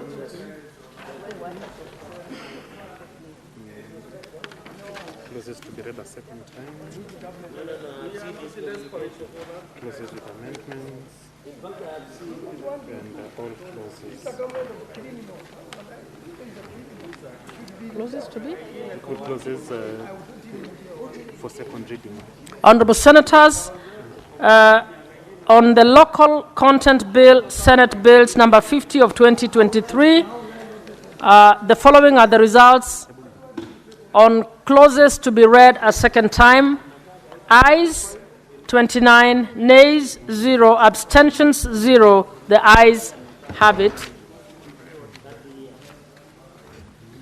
What is this? Closes the amendments. Closes with amendments. Yeah.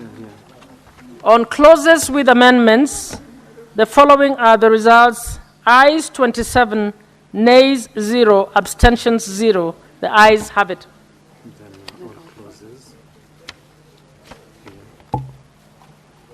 On all clauses, the following are the results. The ayes 28, the nays 0, abstentions 0. The ayes have it.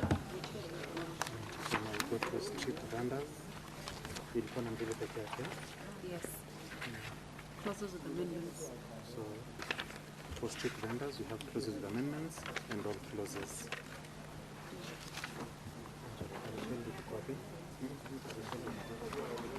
Honorable Senators, On the street vendors. on the Street Vendors Protection of Livelihood Bill, Senate Bills number 41 of 2023, on the results on the clauses with amendments, ayes 28, nays 0, abstentions 0. The ayes have it. On all clauses, ayes 28, nays 0, abstentions 0. The ayes have it. So now we'll go to reporting.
Honorable Senators, we are now moving to reporting.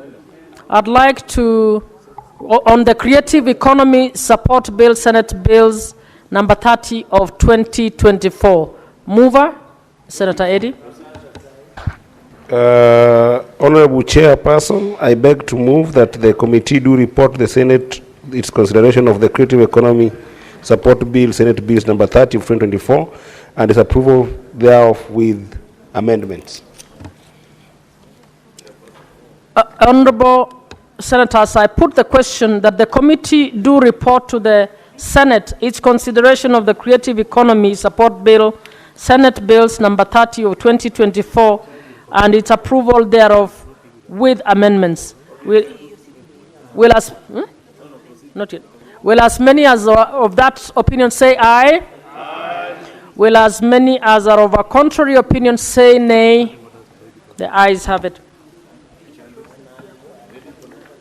We are now moving to reporting for the Business Laws Amendment Bill, Senate Bills number 51 of 2021. Mover.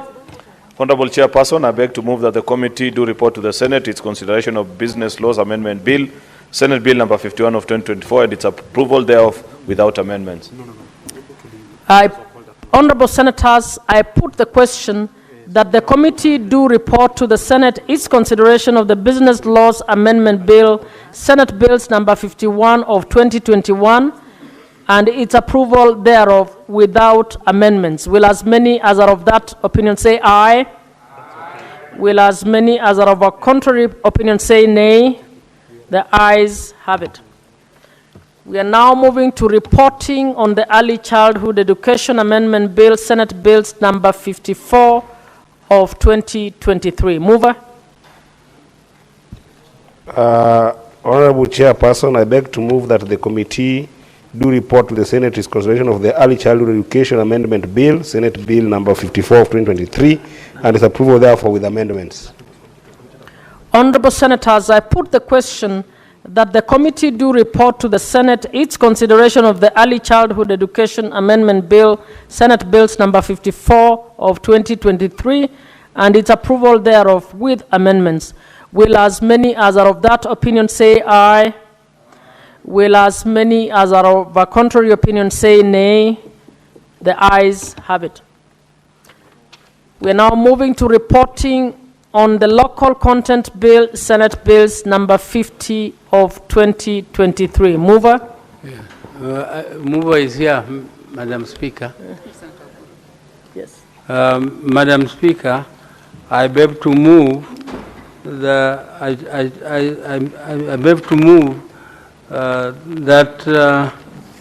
the committee do report to the Senate the consideration of the local content bill, Senate Bill number 50 of 2023, and the approval therefore with amendments. Honorable Senators, I put the question that the committee do report to the Senate its consideration of the Local Content Bill, Senate Bills number 50 of 2023, and its approval thereof with amendments. Will as many as are of that opinion say aye? Will as many as are of a contrary opinion say nay? The ayes have it. Okay. Honorable Senators, we're now reporting on the Street Vendors Protection of Livelihood Bill, Senate Bills number 41 of 2023. Mover? Who's the mover?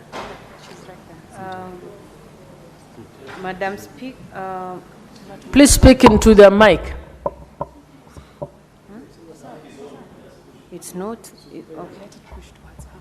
okay. Pull the mic towards you, Senator. It's because my card is not in. Yes, I think now I'm audible. Madam Speaker, Honorable Chairperson, I beg to move that the committee do report to the Senate its consideration of the Street Vendors, that's Protection of Livelihood Bill, Senate Bills number 41 of 2023, and its approval thereof with amendments. Honorable Senators, I put the question that the committee do report to the Senate its consideration of the Street Vendors Protection of Livelihood Bill, Senate Bills number 41 of 2023, and its approval thereof with amendments. Will as many as are of that opinion say aye? Will as many as are of a contrary opinion say nay? The ayes have it.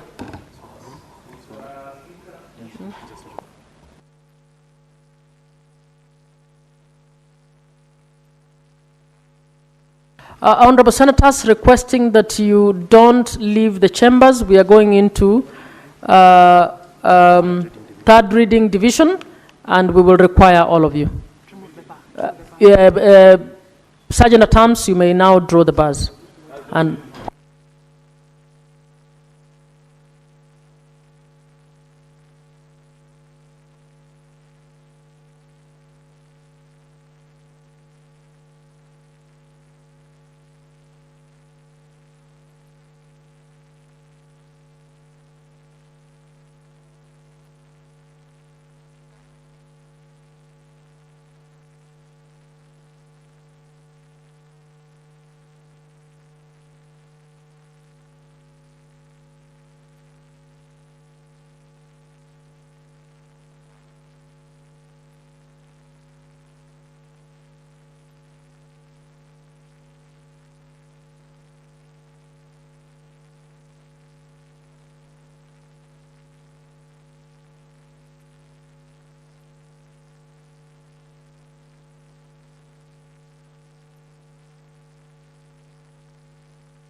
Honorable Senators, now I call upon the chairperson.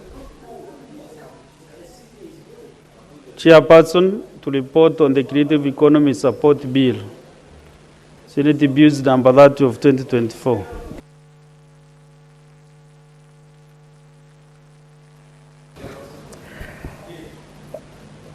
Honorable Speaker, I beg to report that the Committee of the Whole has considered the Creative Economy Support Bill, Senate Bills number 30 of 2024, and its approval thereof with amendments. Mover. Honorable Speaker, I beg to move that the House do agree with the committee of the said report and request Senator Lego to second.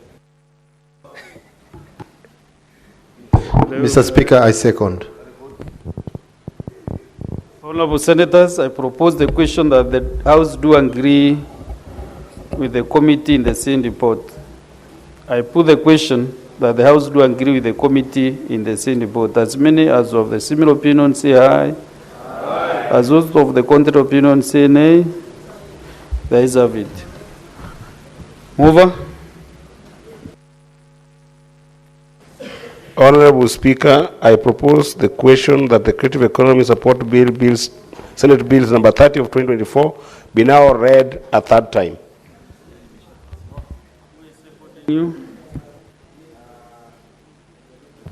Senator, I request Senator Lewe to second. Mr. Speaker, I second. I propose the question that the Creative Economy Support Bill, Senate Bills number 30 of 2024, be now read at that time. I put the question that the Creative Economy Support Bill, Senate Bills number 30 of 2024, be now read at that time. We are going to division later. Okay, let's report on the next one. The Business Laws Amendment Bill, Senate Bills number 51 of 2024. Chairperson. Honorable Speaker, I beg to report that the Committee of the Whole has considered the Business Laws Amendment Bill, Senate Bills number 51 of 2024, and its approval thereof without amendments. Mover. Honorable Speaker, I beg to move that the House do agree with the committee in the said report. I request the Senator for Kisumu, Professor Ojenda, to second. I second, Mr. Speaker.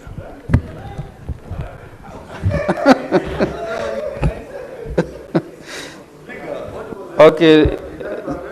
Yes, Senator Ojenda is in order. You know, this week voices are changing, no problem. So I propose the question that the House do agree with the committee in the same report. I put the question that the House do agree with the committee in the same report. As many as those of the similar opinion say aye. As those of the contrary opinion say nay. The ayes have it. Mover. Honorable Speaker, I beg to move that the Business Laws Amendment Bill, Senate Bill number 51 of 2024, be now read a third time. Mr. Speaker, I request the Senator for Kisumu to second.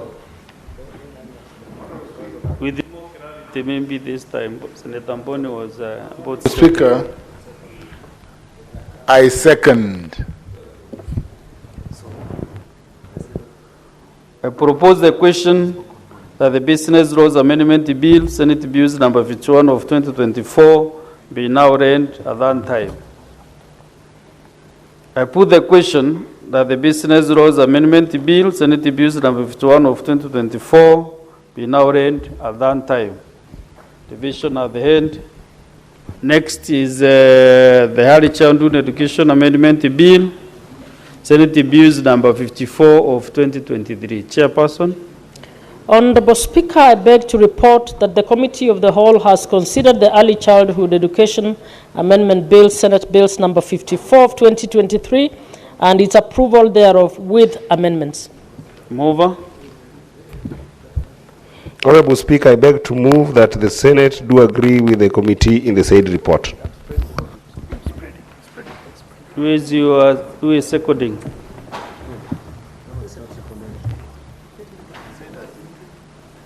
And I request Senator Joyce Correa to second.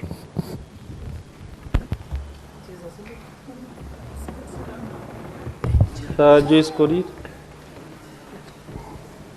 I second. I second. Honorable Senators, I propose the question that the Senate do agree with the committee in the same report. I put the question that the Senate do agree with the committee in the same report. As many as of the similar opinion say aye. As those of the contrary opinion say nay. The ayes have it. Mover.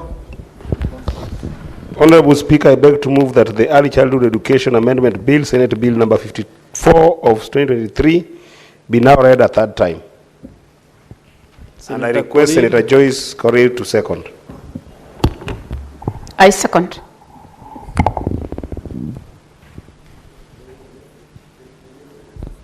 Honorable Senators, I propose the question that the Kenya Medical Support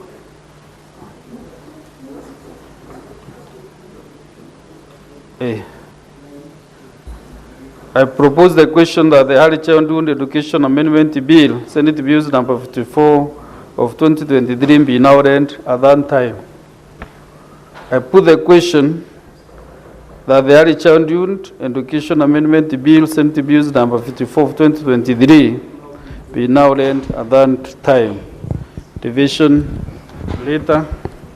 The next is the Local Content Bill, Senate Bills number 50 of 2023, Chairperson.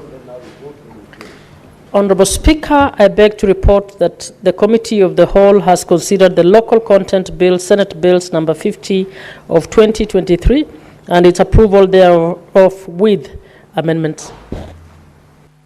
Mover.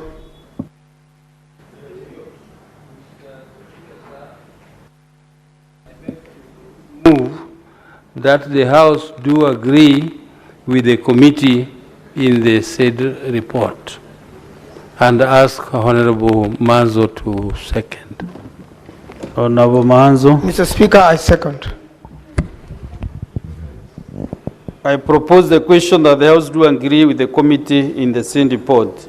I put the question that the House do agree with the committee in the same report. As many as of the similar opinion say aye. As those of the similar opinion say aye. As those of the contrary opinion say nay. The ayes have it. Mover. Speaker, sir. Mr. Speaker, sir, I beg to move that the Local Content Bill, Senate Bill number 50 of 2023, be now read a third time. Honorable Manzo, please. Mr. Speaker, I second.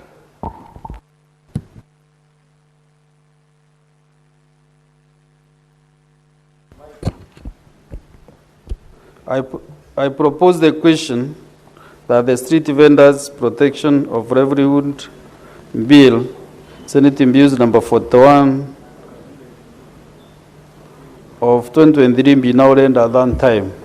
I put the question that the Street Vendors Protection of Livelihood Bill, Senate Bills number 41 of 2023, be now read. Sorry?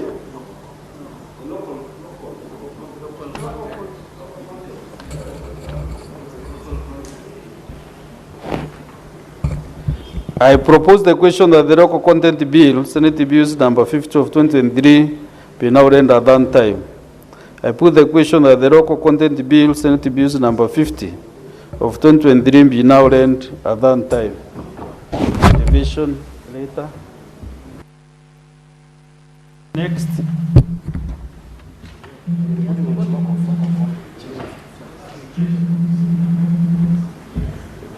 On the street vendors?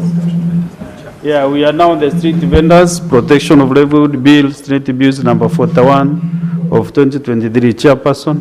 Honorable Speaker, I beg to report that the Committee of the Whole has considered the Street Vendors Protection of Livelihood Bill, Senate Bills number 41 of 2023 and its approval thereof with amendments. Mover. Honorable Speaker, I beg to move that the House do agree with the committee on the said report. I request Senator Mariam to second. Senator Mariam. Sheikh. Mr. Speaker, I second. Honorable Senators, I propose the question that the House do agree with the committee in the same report. I put the question that the House do agree with the committee in the same report. As many as those of similar opinion say aye. As many as those of the contrary opinion say nay. The ayes have it. Mover. Honorable Speaker, I beg to move that the Street Vendors Protection of Livelihood Bill, Senate Bills number 41 of 2023, be now read a third time, and I wish to request Senator Mariam to second. Senator Mariam. Mr. Speaker, sir, I second. Very well. I propose the question that the Street Vendors Protection of Livelihood Bill, Senate Bills number 41 of 2023, be now read at that time. I put the question that the Street Vendors Protection of Livelihood Bill, Senate Bills number 41 of 2023, be now read at that time. Division shortly.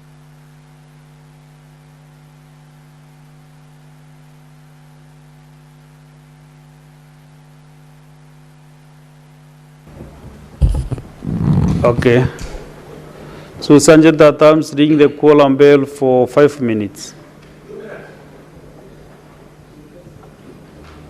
If we achieve the quorum even after 1 minute, then the Sanjay Datams will stop.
Confirm if we have quorum.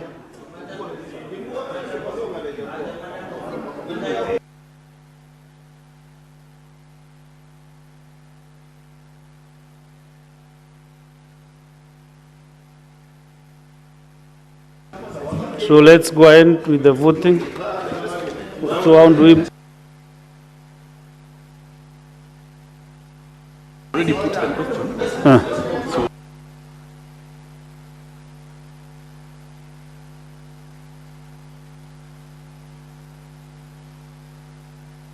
So honorable, okay, Sergeant Adams, close the doors and draw the bus.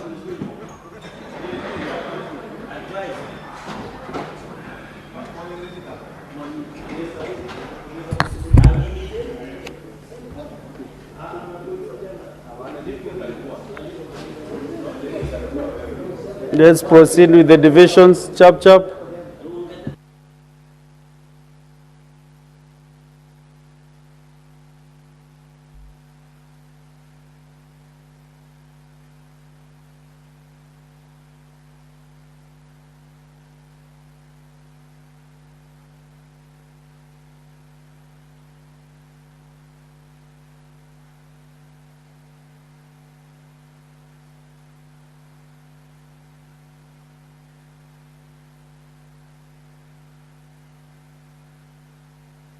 Clerk.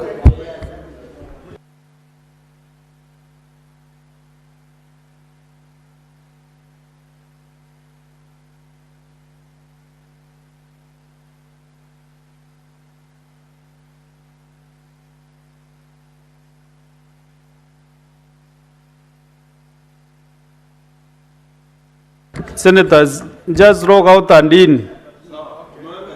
I already put the question, so we should just proceed and vote, starting with the creative economy bill.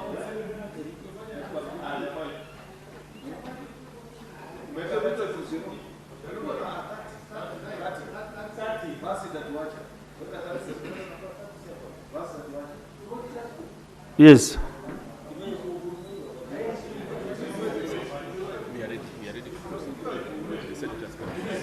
Senators, you can now vote on the creative economy support bill.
Professor.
Okay, now, Honorable Senators, on the Business Laws Amendment Bill, Senate Bills number 51 of 2023. Proceed 2024, sorry. Proceed and vote.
Fatuma Nduro.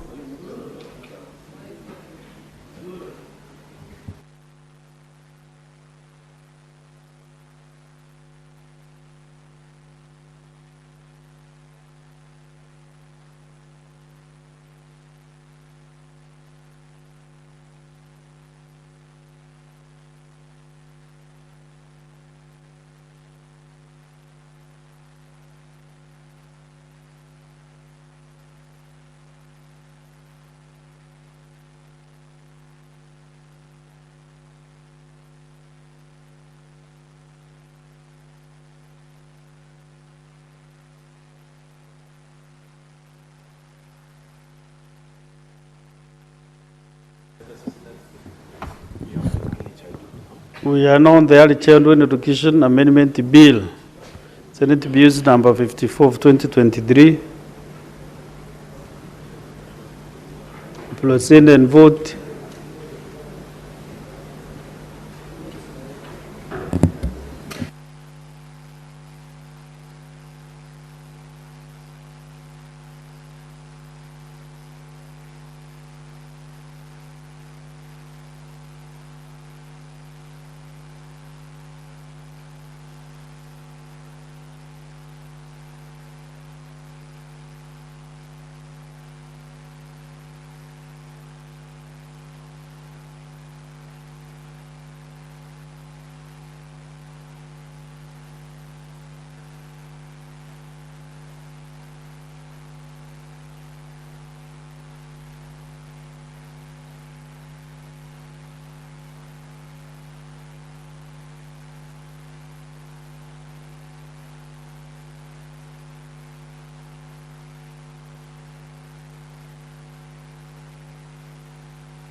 Display the next bill.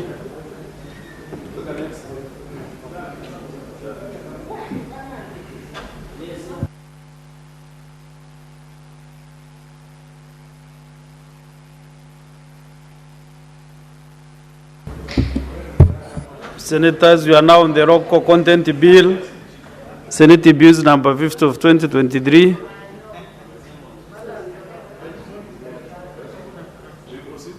Yes, proceed and vote.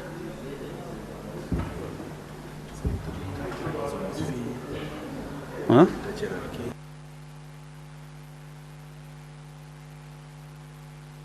Lagay, Senator Mtata.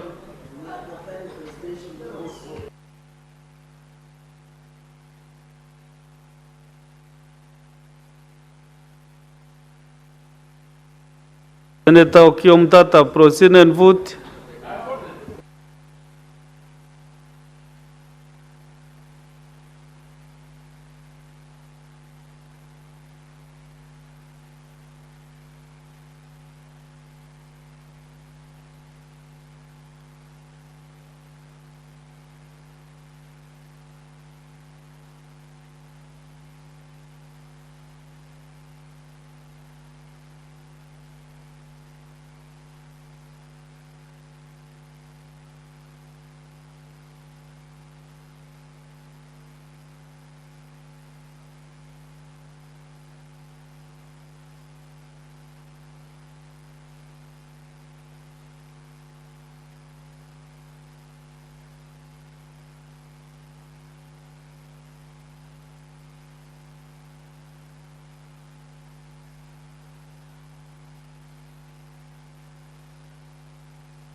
Next bill, kindly.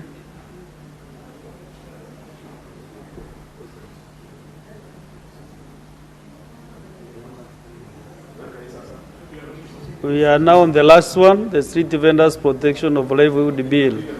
Senate Bills number 41 of 2023. Vote.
Senator Lelegwe, Senator Fatuma Nduro.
Honorable Senators, these are the results of the divisions, starting with the Creative Economy Support Bill, Senate Bills number 30 of 2024. Ayes 27, abstention 0, nays 0, the ayes have it. The second one, A bill for an act of parliament to establish mechanisms for the support of the persons in the creative industry, to enhance the contribution of creative industry to the economy, to establish the Creatives Fund, and for connected purposes. The next results are for the Business Rules Amendment Bill, Senate Bills number 51 of 2024. Ayes 27, abstention 0, nays 0, the ayes have it. A bill for an act of parliament to amend various laws and for connected purposes. Next is the Early Childhood Education Amendment Bill, Senate Bills number 54 of 2023. Ayes 27, abstention 0, nays 0, the ayes have it. A bill for an act of parliament to amend the Early Childhood Education Act and for connected purposes. Then we have the Local Content Bill, Senate Bills number 50 of 2023. The results are as follows: ayes 27, abstention 0, nays 0, the ayes have it. A bill for an act of parliament to provide for a framework to facilitate the local ownership, control, and financing of activities connected with exploitation of gas, oil, other petroleum resources, and mineral resources, to provide a framework to increase local value capture along the value chain in the exploration of gas, oil, other petroleum resources, and minerals, and for connected purposes. Last but not the least is the Street Vendors Protection of Livelihood Bill, Senate Bills number 41 of 2023. The results are ayes 27, nays 0, abstention 0, the ayes have it. A bill for an act of parliament to provide a legal framework for the recognition, protection, and regulation of street vending in Kenya, the identification of minimum standards for street vending, and for connected purposes.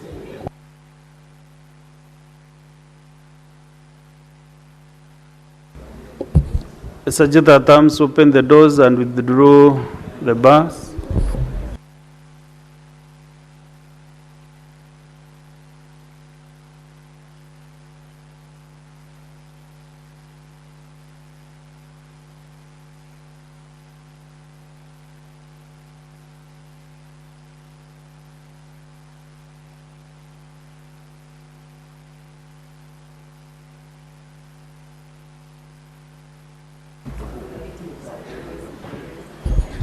Senator Boni Karwale, approach the table.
Yes. You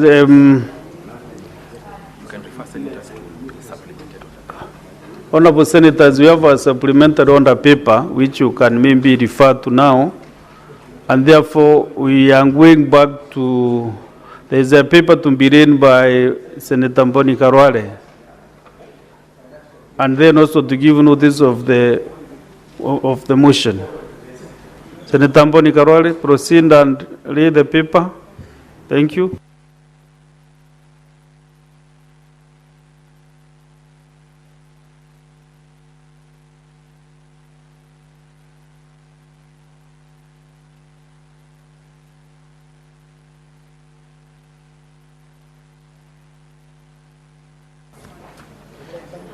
Madam Speaker, I beg to lay the following paper on the table of this Senate today, 7th of August 2025, being, Madam Speaker, the report of the joint sitting of the National Assembly, Departmental Committee on Finance and National Planning, and the Senate Standing Committee on Finance and Budget on the approval of hearing for Mr. Pius Angasa, the nominee for appointment to the position of board member of the Central Bank of Kenya. Thank you, Madam Speaker.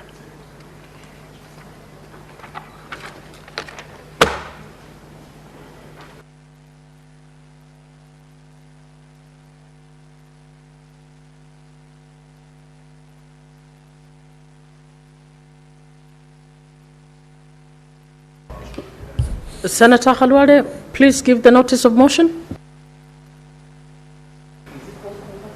Madam Speaker, I beg to give notice of the following motion, that the Senate adopts the joint report of the Departmental Committee on Finance and National Planning of the National Assembly and the Standing Committee on Finance and Budget of the Senate on the approval hearing of Mr. Pius Angasa, nominee for appointment to the board of Central Bank of Kenya, laid on the table of the Senate on Thursday, 7th August 2025, and that pursuant to Section 11.2 of the Central Bank of Kenya Act and Section 8.2 of the Public Appointments Parliamentary Approval Act, the Senate approves the appointment of Mr. Pius Angasa, nominee, as member of the board of the Central Bank of Kenya. Thank you. Next order. Order number 18, motion, report of the joint sittings of the National Assembly Departmental Committee on Finance and National Planning and the Senate Standing Committee on Finance and Budget on the approval hearing of Mr. Pius Angasa, nominee for the appointment to the board of the Central Bank of Kenya.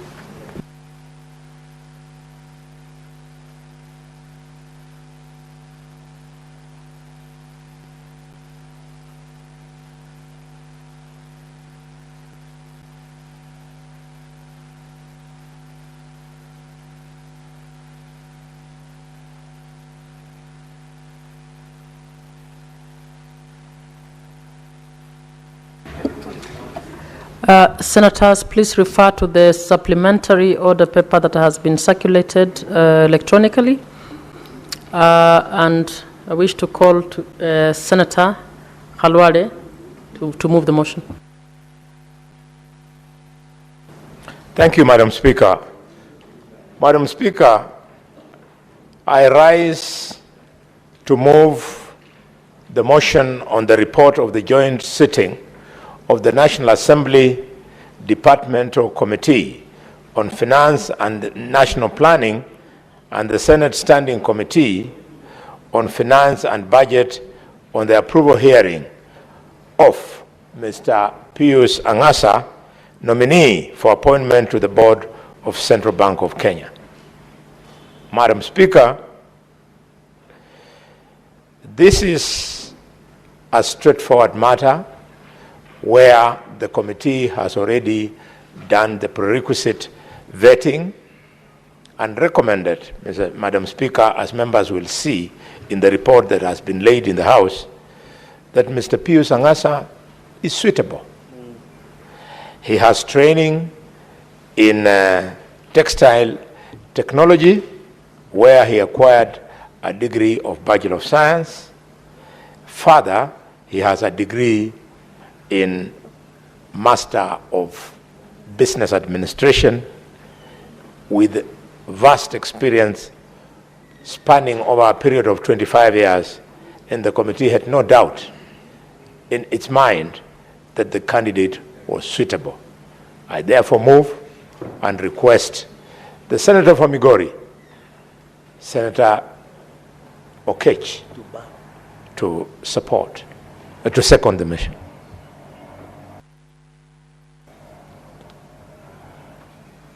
Madam Speaker, just as been it has been emphasized by the majority whip, who is an excellent and a committed member of the Finance and Budget Committee, together with other members of the Finance and Budget Committee, certainly being led by Senator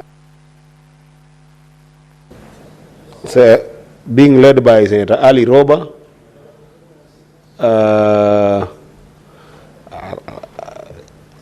you know, this committee has been very vibrant in terms of just doing the work and, you know, doing the vetting that is necessary to make sure that the Central Bank of Kenya get an addition to its membership to the extent that can be able to stabilize our macroeconomic environment, as well as just stabilize a number of indicators in the country.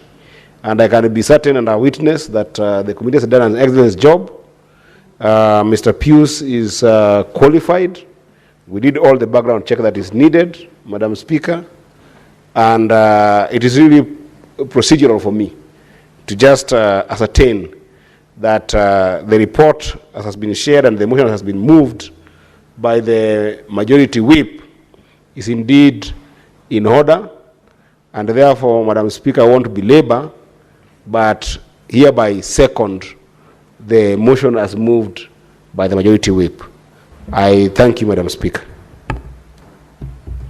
Honorable Senators, I propose the question that the Senate adopts the joint report of the Departmental Committee on Finance and National Planning of the National Assembly and the Standing Committee on Finance and Budget of the Senate on the approval hearing of Mr. Pius Angasa, nominee for appointment to the board of the Central Bank of Kenya, laid on the table of the Senate on Thursday, 7th August 2025, and that pursuant to Section 11.2 of the Central Bank of Kenya Act and Section 8.2 of the Public Appointments Parliamentary Approval Act, the Senate approves the appointment of Mr. Pius Angasa as a member of the board of Central Bank of Kenya.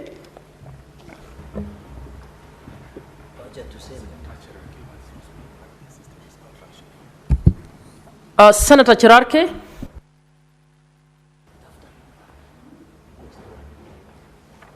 Thank you. I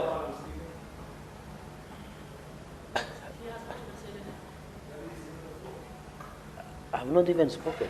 He has not said anything.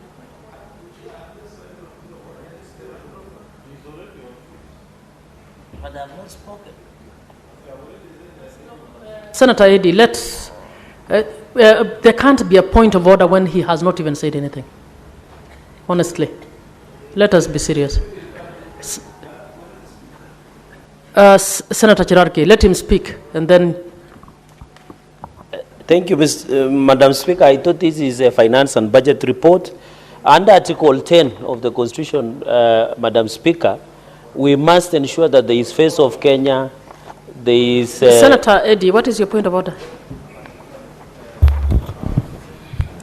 Madam Speaker, of course, I certainly wouldn't want to interfere with the Senator of Nandi.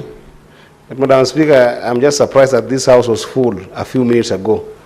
And now when I look at standing order number 41, Madam Speaker, there is no proper quorum when this is a very serious matter that affects the Central Bank of Kenya that I wish that members could have proceeded to talk about. So I'm standing under standing order number 41. And just to beg you to check whether there's a quorum that can discuss this thing in the House. I'm not seeing any. Clerks, can you please confirm whether we have quorum to proceed? Senator Halwale. Madam Speaker, a member who has spoken on a motion cannot draw the attention of the chair to the point of order that provides for the prosecuted number of members. Senator Khalwalde, it's been brought to my attention that we don't have the quorum. Can we ring the bell? Sergeant at Arms, please ring the bell for 10 minutes. A member who has spoken on the motion cannot draw the attention. Daniel. What does the law say? Not the law. Is there a law that says he can't? He can't. It's unconstitutional.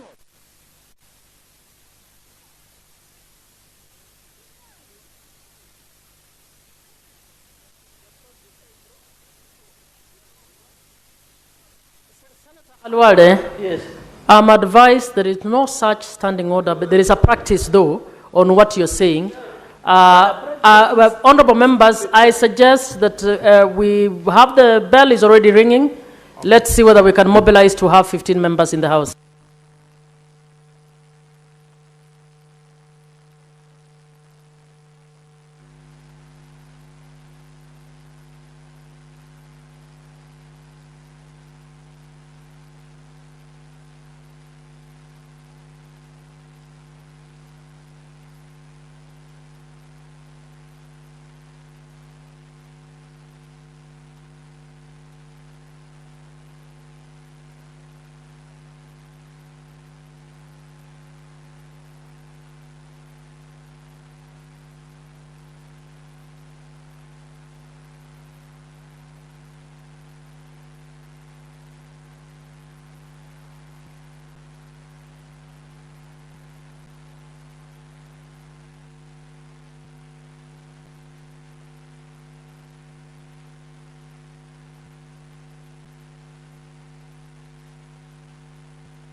Okay, we now have quorum.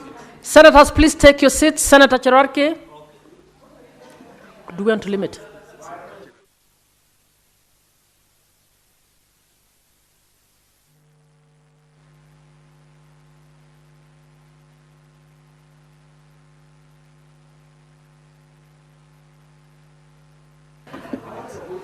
Honorable Senators, in view of the importance of this matter, I want to beg for a consensus that each senator be given not more than 3 minutes on the matter.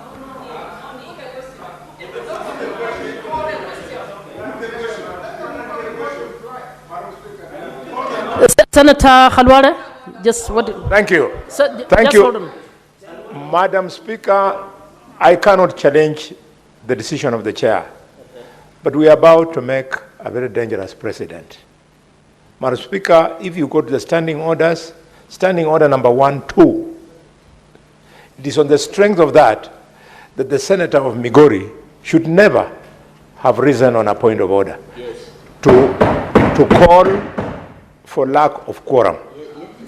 Because where, Madam Speaker, I just want the record to reflect that that decision is vacated and then we proceed and vote. Thank you. This is the law, Bwana.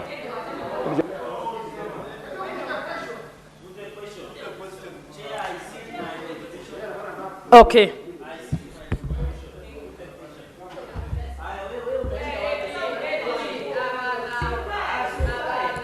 Honorable Senators, I put the question that the Senators adopt the joint report of the Departmental Committee on Finance and National Planning of the National Assembly and the Standing Committee on Finance and Budget of the Senate on the approval hearing of Mr. Pius Angasa, nominee for appointment to the board of the Central Bank of Kenya, laid on the table of the Senate on Thursday, 7th August 2025, and that pursuant to Section 11.2 of the Central Bank of Kenya Act and Section 8.2 of the Public Appointments Parliamentary Approval Act, the Senate approves the appointment of Mr. Pius Angasa as a member of the board of Central Bank of Kenya. Will as many as are of that opinion say aye? Will as many as are of a contrary opinion say nay? The ayes have it. Next order.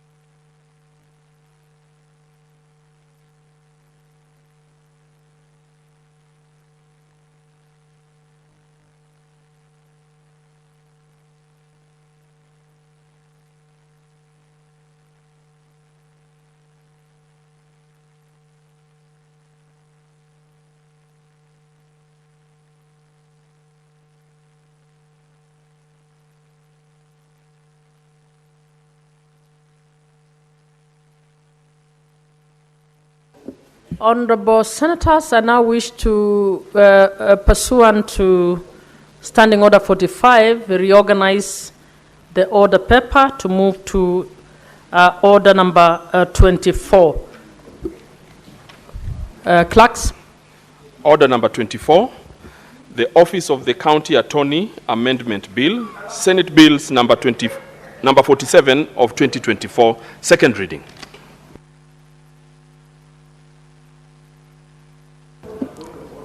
Mover.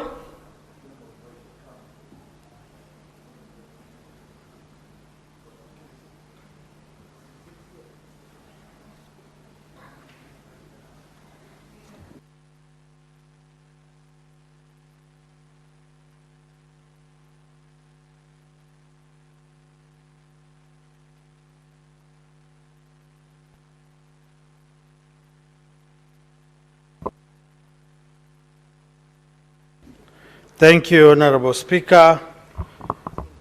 Honorable Speaker, I beg to move that the office of the County Attorney be read a second time.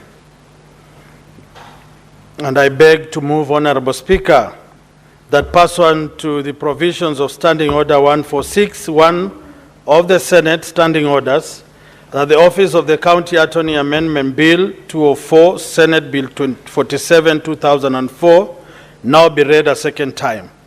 Honorable Speaker, the Standing Committee on Devolution and Integration Relations, Intergovernmental Relations, has prepared amendments to the bill which incorporate the views of the public. In accordance to Standing Order 145(5) of the Senate, the committee invited interested members of the public and stakeholders to submit their proposals of the bill.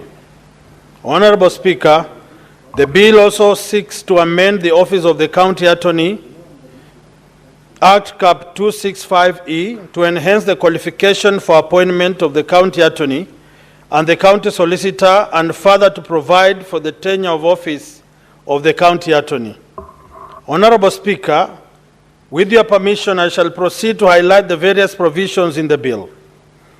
Clause 2 of the bill provides to amend the Office of the County Attorney Act Section 5.2 to enhance the qualification of the County Attorney from an advocate of the High Court of Kenya of at least 5 years of experience to advocate of the High Court of Kenya of at least 10 years' experience.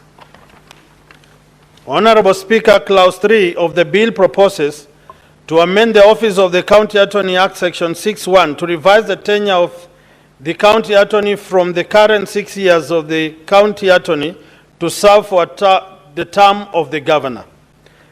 Honorable Speaker, Clause 4 of the bill further seeks to amend the Office of the County Attorney, Section 17(2), to enhance the qualification of the County Solicitor from an advocate of the High Court of Kenya of at least 5 years to an advocate of the High Court of Kenya of at least 10 years' experience.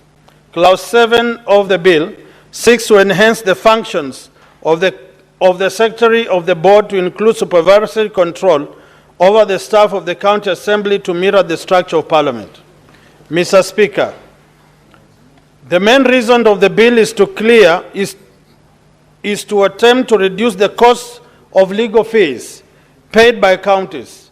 This will be done by having experienced advocates at the helm to advise the county governments on how to adhere to the law and also on his juniors on how to tackle cases which the county governments have been sued or have sued. This will in turn reduce the cases being given to external lawyers who send huge amounts of legal fees to counties.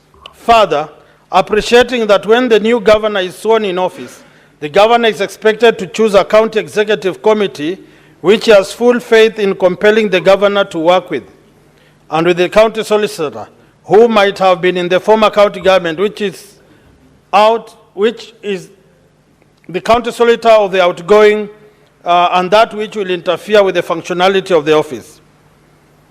Honorable Speaker, we are cognizant of the fact, and it has been in this House, that a lot of money has been channeled through county government and executives to pay external advocates and law firms to arbitrate or represent county governments in a situation where the county government can have experts hired by it and therefore be able to defend the county government, advise the county governor, and this legal person, the county attorney, should be able to serve in the term of the county government, Honorable Speaker. You can imagine a governor coming into office, finding an attorney of the other regime, and having no trust in that county government. The governor has a problem seeking advice from the legal mind. This amendment will ensure my good friend Boni Khalwale, as the coming governor of Kakamega, will have his own county attorney. At your tenure, as it comes to an end, you live with your attorney, so that the incoming governor, Cheregei of Nandi, when you go into office, you recruit your own county attorney. These attorneys will be responsible to guide the governors and protect the resources of the counties. Honorable Speaker, it is also cognizant that these attorneys protect billions of assets owed by the county government. And therefore, it is important to have people of experience who can fight, who can defend, who can prosecute the cases on behalf of county government. And that is the same when you look at the judicial practice in this country. Junior officers, the magistrate 1, magistrate 2, you go to judges, you go to chief justice. The higher you go, the higher the responsibility and the higher the cases that need experience, determination, and solitude in that matter, Honorable Speaker. In those few remarks, I beg to move and call upon Senator Cheregei to second. Senator Cherargei.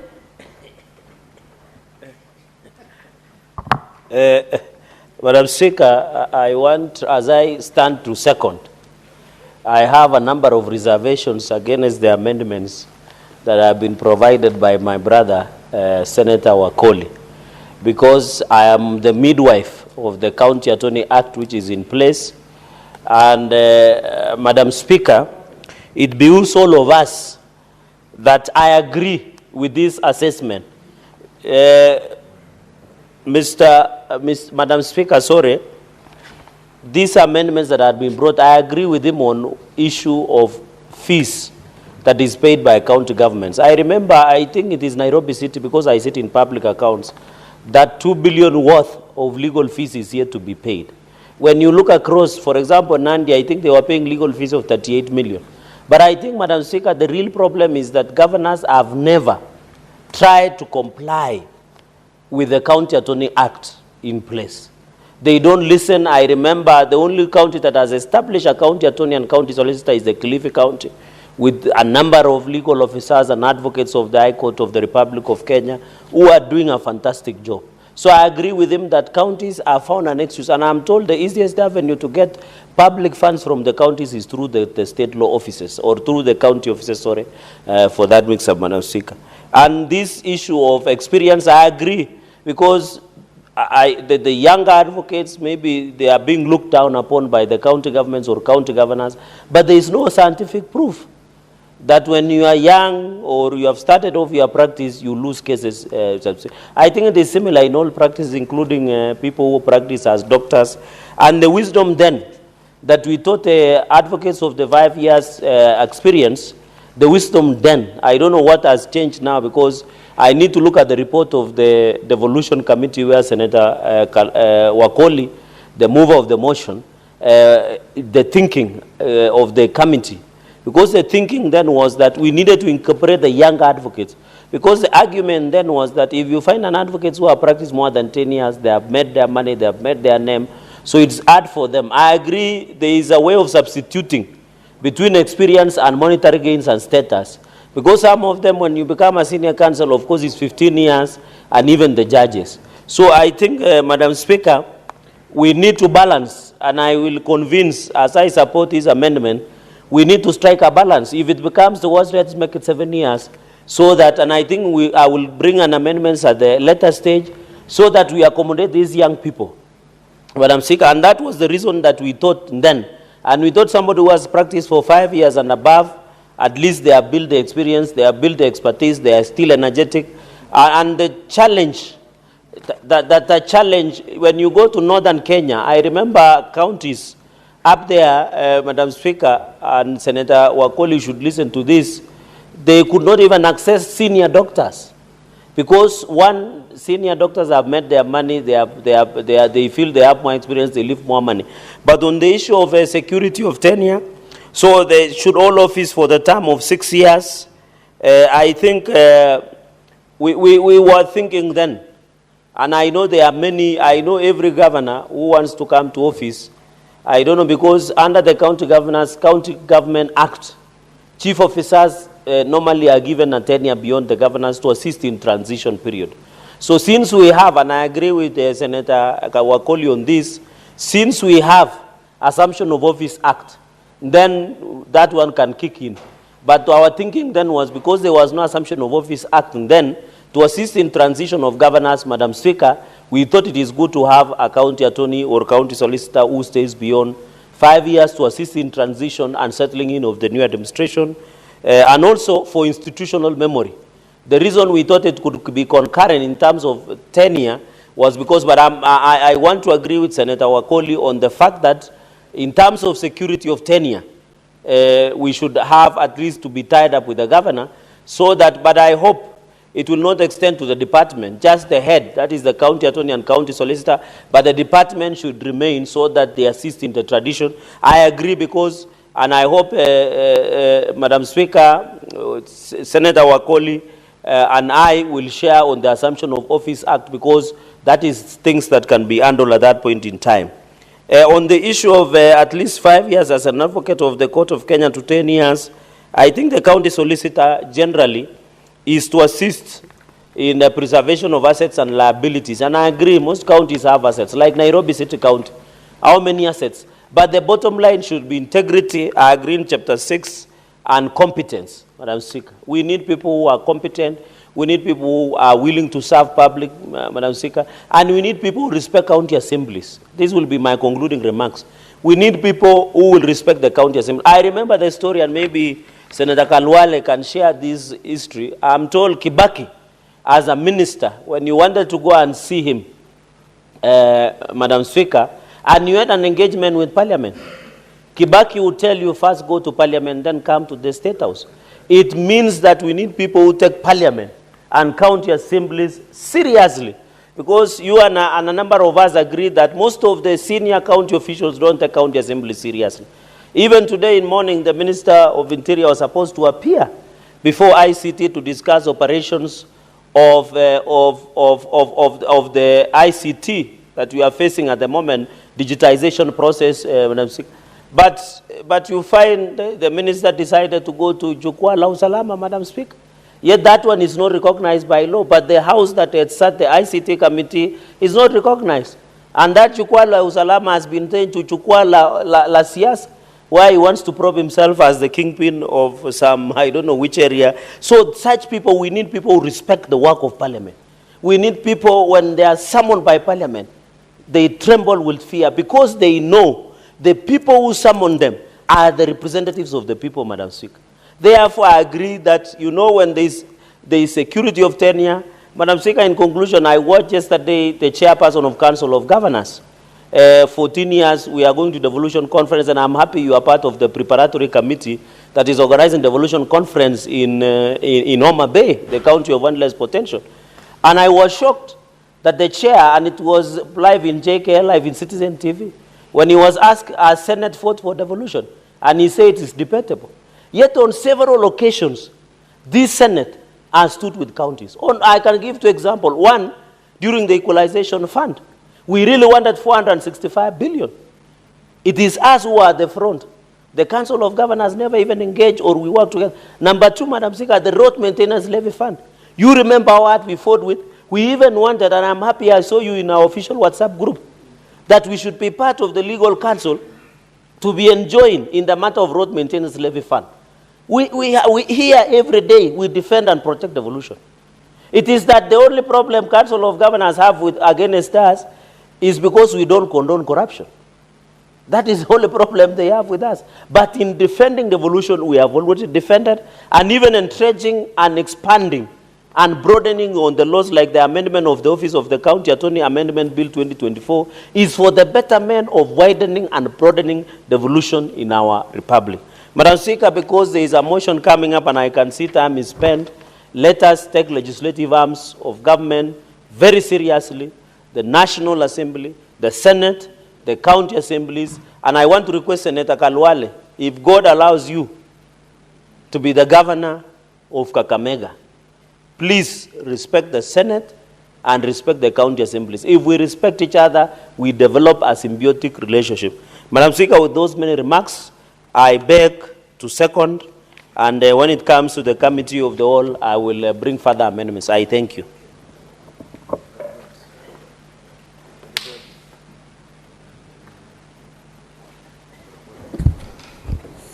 Honorable Senators, I propose the question that the Office of the County Attorney Amendment Bill, Senate Bills number 47 of 2024, be now read a second time. Senator Halwale.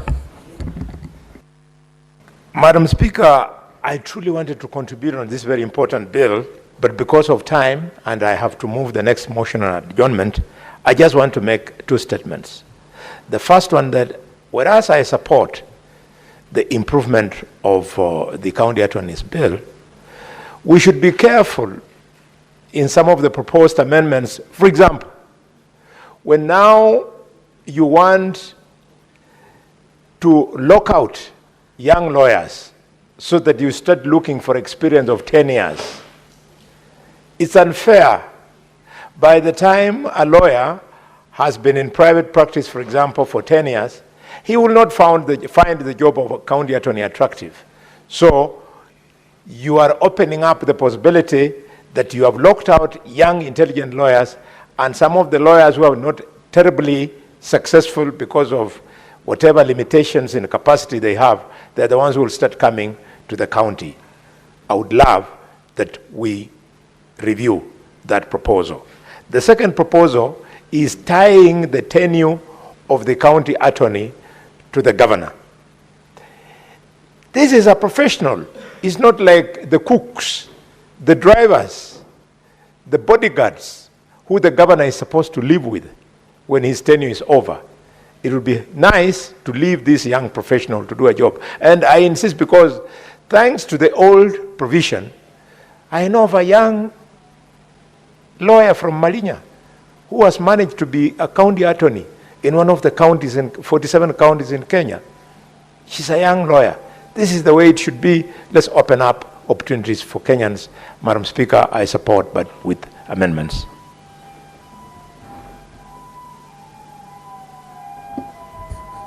I don't see other requests. Mover may reply.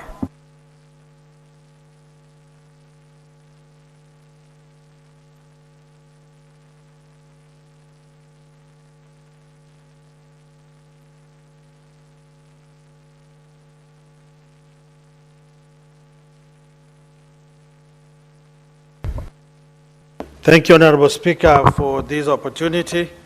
I have heard very well the remarks of my colleagues with regard to the tenure of office and with regard to the age bracket, Honorable Speaker. Honorable Speaker, there is no malice with age. The wise people say, even idiots grow old, and even the sage say, with the time people grow wiser. And therefore it is good and important for us to look at how the office of the county attorney and solicitor in the 47 counties are working. The devolution committee has encountered these cases over and over again. I've been a member of the devolution committee. We have seen the messes in various counties. You've seen cases, you've seen the cases in Siaya, you've seen cases in Trans Nzoia, you've seen our good friend from Isiolo was here. Honorable Speaker, it is very evident that unless you have a strong county attorney who can be able to guide the governor and the executive to do their work, and this legal person must be well grounded in law, in experience. We are not saying that being young, you have no experience. But I want to say it is important for this House to put in provisions to ensure that the drama and merry-go-round we are seeing in county governments must come to an end. We can no longer be paying bills in billions, millions of shillings, and yet people call themselves legal people with experience. No, we have to evaluate. And I want to call upon members that we must ensure the office of the county attorney is not only the name, the attorney, the person. We are looking at an office. An office has staff. And I've seen senior council members in the Supreme Court. You might have Professor Ojienda injecting wisdom in the court of law.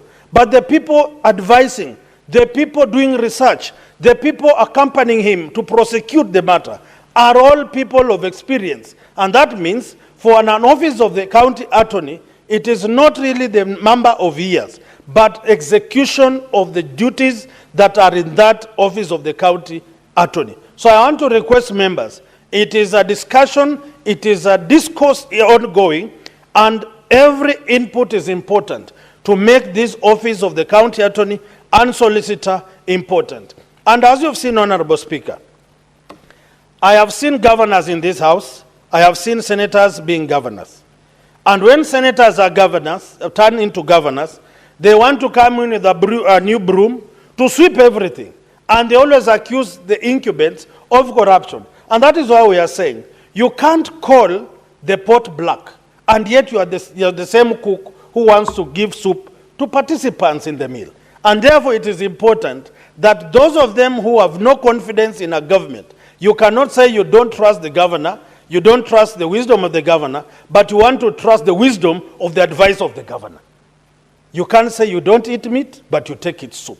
So it is important, as we educate this matter, we critically and analytically look at it and ensure that we have a bill that fits the bill to ensure that county governments are legally and constitutionally run to ensure that devolution is protected and devolution is loved by Kenyans. And Honorable Speaker, pursuant to Standing Order 663, I request us to defer or putting of the question to a later date. Thank you, Honorable Speaker.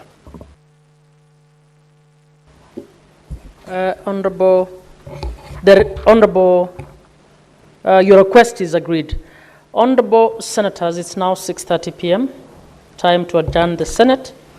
The Senate therefore stands adjourned until Tuesday, 9th September 2025 at 2:30 p.m. in accordance with the Senate calendar.